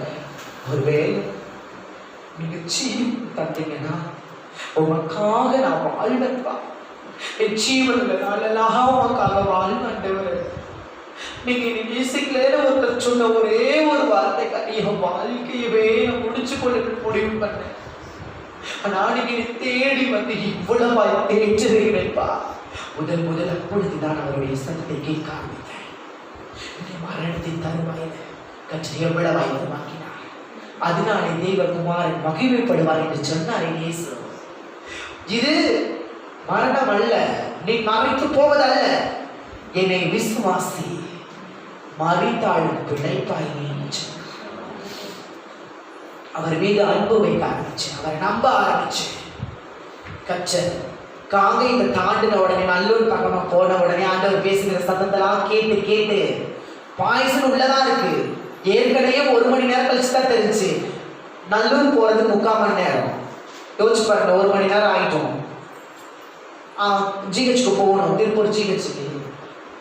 நல்லூருக்கு போன உடனே அந்த கிராஸ் ஆகும்போது அந்த இடத்துல அந்த அம்மா என் கூட வந்த அம்மா சொல்லுது, ஐயோ நல்லூர் வந்துட்டு போச்சா, இது ஹாஸ்பிட்டலுக்கு போனோடனே போஸ்ட்மார்ட்டம் பண்ணிடுவாங்கன்னு சொல்லிருக்கீங்களே, என்னங்க ஐயா காப்பாத்துங்களேன்னு கேட்குது. பக்கத்து வீட்டுக்காரம்மா தூக்கி அந்த அம்மா தான் தூக்கி போட்டு போச்சு. அந்த அம்மா பேசிட்டு எங்கேயோ பேசுற மாதிரி காது கேட்குது. அப்போதான் புரிஞ்சுக்கிட்டேன், ஓ எங்கேயோ வந்துட்ட போல அப்படின்னு பொழுது போச்சு. ஆனால் ஆண்டவர் சொன்னார், என்னை விசுவாசி, மறித்தால் பிழைப்பான்னு சொல்லி தெரியும். விசுவாசிக்க ஆரம்பிச்சேன். படுத்து கிடந்த எண்ணெய அப்படியே தூக்கி நிறுத்தினா இருப்பாருங்க. பாய்சன் உள்ளதான் இருக்கு, வாமிட்டு வரல. ஆனா பல்சியை கையில மானிட்டர் போடுவாங்கல்ல, 20ல இருந்தது கடற்கரைக்கு 90 மேலே இருந்துச்சு. ஆண்டவருடைய சத்தம் அவ்வளவு வல்லமை உள்ளது. அல்லேலூயா. கர்த்தருடைய, அதுதான் சொல்றேன், கர்த்தருடைய சத்தத்தை நாம் கேட்க வேண்டும். கர்த்தருடைய சத்தம் ஜீவனை கொடுக்கும். அல்லேலூயா. ஆண்டவர் சொன்னார் இந்த இடத்துல அந்த சகோதரியை பார்த்து, இயேசுவை நோக்கி, நானே உயிர்த்தெழுதலும் ஜீவனுமாய் இருக்கிறேன், என்னை விசுவாசிக்கிறவன் மரித்தாலும் பிழைப்பான் என்று எழுதியிருக்கிறது. நாம விசுவாசிக்கிறோமா? தொடர்ந்து வாசிக்கிறேன். உயிரோடு இருந்து என்னை விசுவாசிக்கிறவன் என்றென்றைக்கும் மறியாமல் இருப்பான். இதை விசுவாசிக்கிறாயா என்றார். இன்னைக்கு உயிரோடு இருக்கிற நீங்களும் நானும் அவரை என்றென்றைக்கும் விசுவாசிக்கிறோமா? விசுவாசிக்கிறோமா? யோசிச்சு பாருங்க. அவர் மீது எப்படி விசுவாசிக்கிறோம், எப்படி நீங்கள் வைக்கிறீர்கள் அந்த விசுவாசத்தை. மறித்தாலும் பிழைப்பாங்க. எத்தனையோ பேர் மறிச்சு பிழைத்து இருக்கிறார்கள். இடத்துல எழுதப்பட்டிருக்கிறது, உங்க வாழ்க்கை மறித்து போகிற சூழ்நிலையில கூட கற்று விடுதலை கொடுப்பதற்கான காரணமே அல்லேலூயா. 90க்கு மேலே இருந்துச்சு என்னோட பல்ஸ். ஜீவிச்சு கொண்டு போனாங்க. அது வரைக்கும் மயக்கம் போட்டு ஒரு மாதிரியாய் கண்ணையே திறக்க முடியல. ஆண்டவருடைய சத்தத்தை கேட்டதுக்கு அப்புறம் ஆண்டவர் பல்ஸை மேலே கூட்டினோடனே பாய்சன் உள்ளதான் இருக்கு. போய் ஹாஸ்பிட்டல் உள்ள போனேன். நடந்துதான் போனேன். உண்மையாலுமே பாய்சன் குடிச்சிருக்கீங்களா அப்படின்னாங்க. ஆமாங்க அப்படின்னு. குடிச்சு எவ்வளோ நேரம் ஆயிடுச்சு?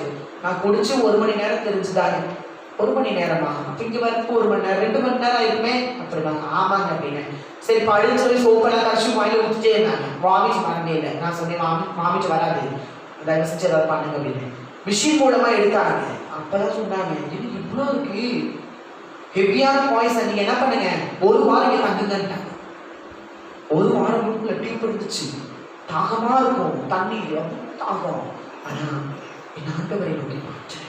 அப்பா இவ்வளோ தாகமா இருக்கு ஆண்டவரே, எனக்கு பேசாம நான் சிந்து ஆண்டவர் இந்த நகமான ஒரு வாழ்க்கை வேதனை அப்படின்னு ஆண்டவரை கேட்டேன். என் ஆண்டவர் சொன்னாருங்க, இந்த தண்ணீருக்காக நீ இடத்துல அழுகிறாயே, தாகத்திற்காக என் இடத்துல அழுகிறாயே, உனக்காக நான் சிலுவையில நான் தாகத்தோடு நான் காத்திருந்த பொழுது எனக்கு குடிப்பதற்கு காடி நிறைந்த கசப்பான தண்ணீரை கொடுத்தார்கள். நீ ஜீவத்தை நீரை குடிக்க வேண்டும் என்பதற்காக நான் சகித்துக் கொண்டேன் மகளே என்று சொன்னார். அவ்வளோ உருவாக்கினார். அப்பதான் புரிஞ்சுக்கிட்டேன், வாழ்க்கையில இயேசுவுக்காக நான் எதுவுமே செய்யல. ஜீவனை கொடுத்த தேவனுக்காக எதுவும் செய்ய வேண்டாம், எதுவுமே செய்யலையே, எதுவுமே செய்யலப்பா. ஜீவனை கொடுத்த தேவனுக்காக உமக்காக நான் எதையுமே பண்ணல ஆண்டவர அப்படின்னு கேட்டேன். கேள்வி மட்டும் கேட்டான். பெண் பிளான்ட போட்டு போட்டு கையெல்லாம் பொண்ணாயிடுச்சு, 2 கையும். ஆண்டவரை கேட்டேன், ஆண்டவரே இந்த 2 எலும்புகளையும் போட்டு நரத்துல வலி தாங்க முடியலப்பா, இந்த வேதனையா எனக்கு எப்படியாவது சுகம் கொடுங்கப்பான்னு கேட்டேன். ஆண்டவர் கேட்டார், இந்த காயத்தை உன்னால சரீரத்திலே பொறுத்து கொள்ள முடியவில்லை என்பதை என்னிடத்தில் அழுகிறாயே, உனக்காக எத்தனை காயங்கள் அடிப்பட்டேன். வாரினால் அடிக்கப்படும் போது நீ காயமே இல்லாமல் என்னுடைய தழும்புகளினால் நீ குணமாக வேண்டும் என்பதற்காக நான் தழும்புகளை வாங்கிக் கொண்டேன் என்னுடைய சரீரத்தை. உனக்காக உனக்காக உனக்காக இதை சொன்னாய் நேசு. நான் புரிந்து கொண்டேன், உயிரோடு என் தேவனை மீட்சுவதற்காக வாழ்நாளெல்லாம் வாழ வேண்டும் என்பதை முடிவெடுத்து கொஞ்சம் பைபிள் கழிச்சு படிக்க வைத்தார். கற்றலுக்காக வாழும் தெரிந்து கொண்டார். அந்த சத்தம் தாங்க எனக்காக உயிரை கொடுத்த தேவனுக்காக எவ்வளவு பாடுகள் வந்தாலும் வாழ, இயேசுக்காக வாழ வேண்டாம். எனக்கு ஜீவனை தந்தா. எங்க அப்பா அம்மா எனக்கு ஜீவனை தரல, எங்க அப்பா அப்பா என் வாழ்க்கையை மாற்றல, என்னை வளர்த்தவங்கனால என் வாழ்க்கை மாறல. என்னை தேடி வந்த இயேசுவினால வாழ்க்கை மாறினது. அல்லேலூயா.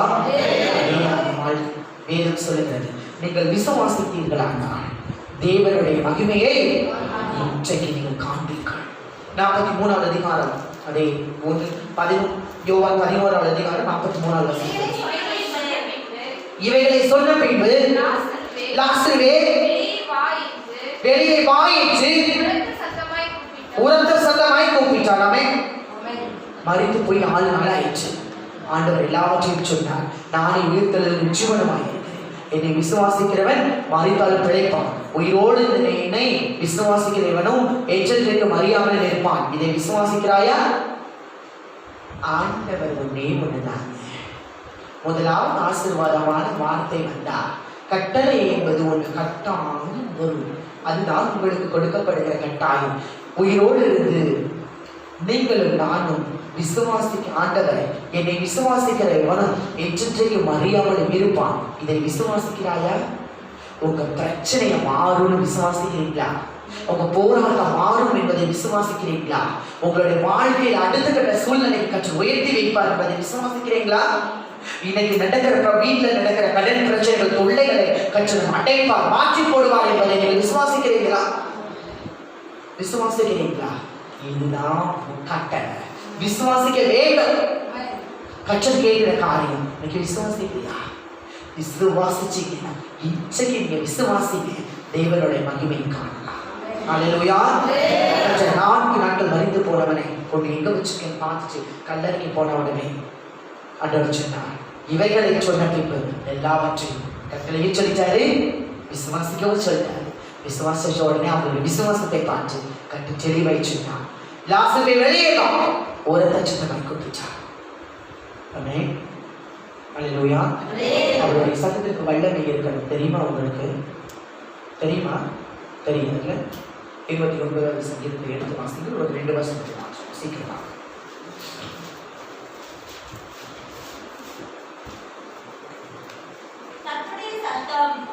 இல்லை. 29வது சங்கீதம் 4வது வசனம். கர்த்தருடைய சத்தம் வல்லமை உள்ளது, கர்த்தருடைய சத்தம் மகத்துவம் உள்ளது, கர்த்தருடைய சத்தம் கேதுரு மரங்களை முறிக்கிறது, கர்த்தர் லீபனோனின் கேதுரு மரங்களை முறிக்கிறார், கற்றுக்குட்டிகளைப் போலவும் லீபனோனையும் சீரியோனையும் காண்டாமிருக குட்டிகளைப் போலவும் துள்ளப்படுகிறார். கர்த்தருடைய சத்தம் அக்கினி ஜுவாலைகளை பிளக்கிறது, கர்த்தருடைய சத்தம் வனாந்திரத்தை அதிர பண்ணும், கர்த்தர் காதோஸ் வனாந்திரத்தை அதிர பண்ணுகிறார். ஆமென். புரிகிறதா? இப்போ கர்த்தருடைய சத்தம் வல்லமை உள்ளது, அந்த சத்தம் மகத்துவம் உள்ளது. அல்லேலூயா. அல்லேலூயா. அவருடைய சத்தம் அவ்வளோ வல்லமை உள்ளது. வனாந்திரத்தை அதிர பண்ண முடியும்னா, வனாந்திரமான வாழ்க்கையை வாழ்ந்து கொண்டிருக்கிற உங்க வாழ்க்கையும் என்னோட வாழ்க்கையும் கர்த்தர் ஒரு செழிப்பான நிலத்திற்கு மாற்றுவோம். அல்லேலூயா. மாற்ற முடியும். அவருக்கு வல்லமை உண்டு. அவருடைய சத்தத்துக்கு இவ்வளோ வல்லமை. மரித்து போனவனை 4 நாள் கழிச்சு, செத்து அடக்கம் பண்ணப்பட்டவனை 4 நாள் கழிச்சு, லாசருவே வெளியே வா, அவன் உயிரோடு வெளியேறி வந்தானே. அந்த சத்தம் இன்றைக்கு உங்க வாழ்க்கையில கடந்து வர வேண்டும். ஆமென். மறுபடியும் யோவான் 11வது அதிகாரம் 44வது வசனம். அப்பொழுது மரித்தவன் வெளியே வந்தான். அவன் கால்களும் கைகளும் பிரேத சீலைகளினால் கட்டப்பட்டிருந்தது. அவன் முகமும் சீலையால் சுற்றப்பட்டிருந்தது. இயேசு அவர்களை நோக்கி இவனை கட்டவிழ்த்து விடுங்கள் என்றார். ஆமென். நீங்கள் நான் கட்டுண்டவர்களாக இருக்கிற மக்களை பார்த்து கட்டவிழ்த்து விடலாம். அவர் மீது விசுவாசம் வைக்க வேண்டும். ஆமென். வியாதிகளில் ஒரு விடுதலை வரும். எப்படி தெரியுமா? நீங்கள் ஆண்டவரை விசுவாசிக்க முன் நீங்கள் வைராக்கியமான விசுவாசம் வைக்கும் போது, ஆமென், உங்கள் கடன் பிரச்சனை கற்று மாற்றி போடுவார். உங்க வாழ்க்கை கடன் அடைக்கத்தக்கதாக உங்கள் கரங்களை விரிவாக்குவார், ஆசீர்வதிப்பார். அதற்கு அவர் மேல் நீங்கள் நம்பிக்கை வைக்க வேண்டும். போராட்டம், பிரச்சனை, கஷ்டம், கண்ணீர், கவலை எல்லாவற்றையும் கர்த்தருடைய சத்தம் மாற்றும். அதற்கு நீங்கள் நானும் விசுவாசித்தால் தேவனுடைய மகிமையை காணலாம். கட்டுட்டவர்களை விடுதலையை கொடுக்க. அல்லேலூயா, அல்லேலூயா. இப்போ என்ன பண்ணணும்? யார் மீது உங்களுடைய நம்பிக்கை இருக்கிறது? ஆண்டவர் மீதா? உங்களுடைய பலன் மீதா? இல்ல மனுஷன்? உங்களுடைய பலனால எதுவுமே, என்னுடைய பலனால எதுவுமே செய்ய முடியாது. நல்லா புரிந்து கொள்ளுங்கள். ஆண்டவர் இருந்தால் பலனற்றவனை பலவானாய் மாற்ற முடியும், சிறியவனை பெரியவனாக மாற்ற முடியும். குப்பையிலிருந்து கோபுரத்துக்கு கொண்டு போய் கச்சரால மட்டும்தான் வைக்க முடியும். என்னுடைய குப்பையான சூழ்நிலையில கடைக்கடையா கைதறி காசு வாங்கிட்டு இருந்தேன். என் வாழ்க்கை ஒருத்தர் மாற்றல, ஆனா கர்த்தர் மாற்றினார். அல்லேலூயா. கடைக்கடையா காசு வாங்கிட்டு இருந்தேனே, என் வாழ்க்கை என்னுடைய கரத்தை குடுக்கிற கரமா மாற்றினார். நான் எவ்வளவு நல்லவர் தெரியுமா? எவ்வளவு நல்லவருங்க நீங்களும் நானும். இன்றைக்கு நீங்களும் நானும் விசுவாசிச்சா தேவனுடைய மகிமையை காண்போம். அல்லேலூயா. கண்களை ஜெபிப்போம். ஆண்டவரே, துதிக்குற ஸ்தோத்திரம் அன்பில் இருக்கும் ஐஸ்வர்யம் கிருபைகள் என்ன நல்ல ஆண்டவரே துதிக்கிறோம் சுவாமி. அப்பா, வேதத்தை தெளிவாய் சொல்லுகின்றப்பா, நாங்கள் இன்றைக்கு விசுவாசிக்க வேண்டும், விசுவாசிக்க வேண்டும். அந்த சத்தம் எவ்வளவு வல்லமை, அது மகத்துவம் உள்ளது. ஆண்டவரை மறித்தும் அந்த உயிரோடு இடத்துகிற வல்லமை உங்களிடத்துல உண்டு, உங்களிடத்துல உண்டு. ஆண்டவரே, எங்கள் பிரச்சனை மாற்றுவதற்கு உம்மால முடியும், உம்மால கூடும், உம்மால எல்லா காரியத்தையும் செய்ய முடியும். நீங்கள் பலத்த காரியத்தை செய்தப்பா. விசுவாசிக்கிறோம். அருமையான தேவனுடைய பிள்ளைகளே, ஆண்டவரை ஏற்றுக்கொண்ட பிள்ளைகளே, ரட்சகரை விசுவாசிக்க வேண்டும். நம்மளுக்காக ஜீவனை தந்த இயேசுவை விசுவாசிக்க வேண்டும். விசுவாசித்தா மரித்தவனுக்கு இளைப்பாங்க. லாசரு மரித்தார். சகோதரி விசுவாசத்தினால கச்சிதவனை உயிரோடு எழுப்பினார். அவன் நீண்ட நாள் ஆண்டவருக்காக வாழ்ந்தார். ஆண்டவருக்காக அவன் உயிரோடு எழுப்பி ஆண்டவருக்காண்டி வாழ்ந்தார்.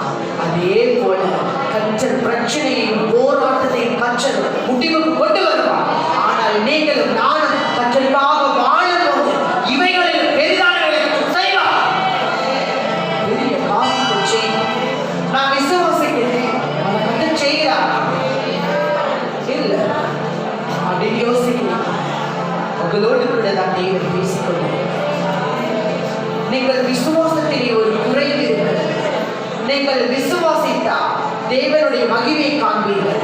கற்றல் உங்களுக்கு கொடுப்பேன் என்று சொல்லி வாக்கு கொடுத்த ஒரு காரியத்தை கற்றலிடத்தில் பெற்றுக்கொள்வேன் என்று நீங்கள் வைராக்கியமாக இந்த காரியத்தை கற்றல் செய்வேன் என்று சொன்னார். ஆனால் உங்களுக்கு பொறுமை இல்லாததினாலே நீங்கள் ஏதோ ஒரு தடுமாற்றத்தினாலே விசுவாசத்தை விட்டுவிட்டீர்கள். அருமையான பிள்ளைகளே, கற்றலிடத்திலே ஆண்டவர் சொல்லுகிற ஒரே ஒரு காரியம், இப்பொழுது நீங்கள் விசுவாசிக்கிறீர்கள். இப்பொழுது ஆண்டவர் உங்களை பார்த்து கேட்கிறார், விசுவாசிக்கிறாயா? நீங்கள் விசுவாசிக்கிறீர்களா? நீங்கள் இன்றைக்கு நீங்கள் விசுவாசிப்பீர்கள்னா தேவனுடைய மகிமையை காண முடியும். கற்றல் பெரிய காரியத்தை செய்யும். உங்களுக்கு வாக்கு பண்ணினதை கற்றல் நிறைவேற்றும் அல்லவா? உங்களை விட்டு விலக மாட்டார், உங்களை கைவிட மாட்டார். ஆனால் கற்றல் காட்டி வாழ்வேன் என்பதை ஒரு பொறுத்தனையோடு கற்றல் வாழுங்களே. நம்மளுக்காக ஜீவனை கொடுத்தவருக்காக வாழ்வோம். நம்மளுக்கு பாடுகளை என்று வீற்றவருக்காக வாழ்வோம். இன்றைக்கு விசுவாசிப்போம். கற்ற பெரிய காரியம் செய்வார். அதிசயமான சூழ்நிலைகளை கற்ற செய்வார். இக்கட்டுகளான நிலைமைகளிலிருந்து கற்று மாற்றுவார். வியாதிகளிலிருந்து மறைத்து வைப்பார். வியாதிகளை முடிவுக்கு கொண்டு வர வியாதி இல்லாத வாழ்க்கையை கற்றுக் கொடுப்பார். கடனை முடித்து வைத்து கடனே இல்லாத வாழ்க்கையாக கற்று மாற்றி வைப்பார். உங்களுடைய கரத்தை விரிவாக்குவார். துதிக்கிற வசனத்தை பிள்ளைகள் 9 மணி மாசம் விலப்படுத்த காற்றுக்கொள்ளுங்க. எல்லா நாசமோசங்களுக்கு விலகி பாதுகாத்துக் கொள்ளுங்க சுவாமி. ஆண்டவரே, நசரேயனாகிய இயேசுவின் நாமத்தினால நான் கேட்கிறோம். இவைகளிலும் பெரிதான காரியங்களை காண்க உதவி செய்த சுவாமி. நசரேயனாகிய இயேசுவின் இரத்தத்தினால வளர்ந்து கொள்ளும். இயேசு கிறிஸ்துவின் நாமத்தினால நாங்கள் ஜெபிக்கிறோம். என் ஜீவனுள்ள நல்ல தகப்பனே. ஆமென்.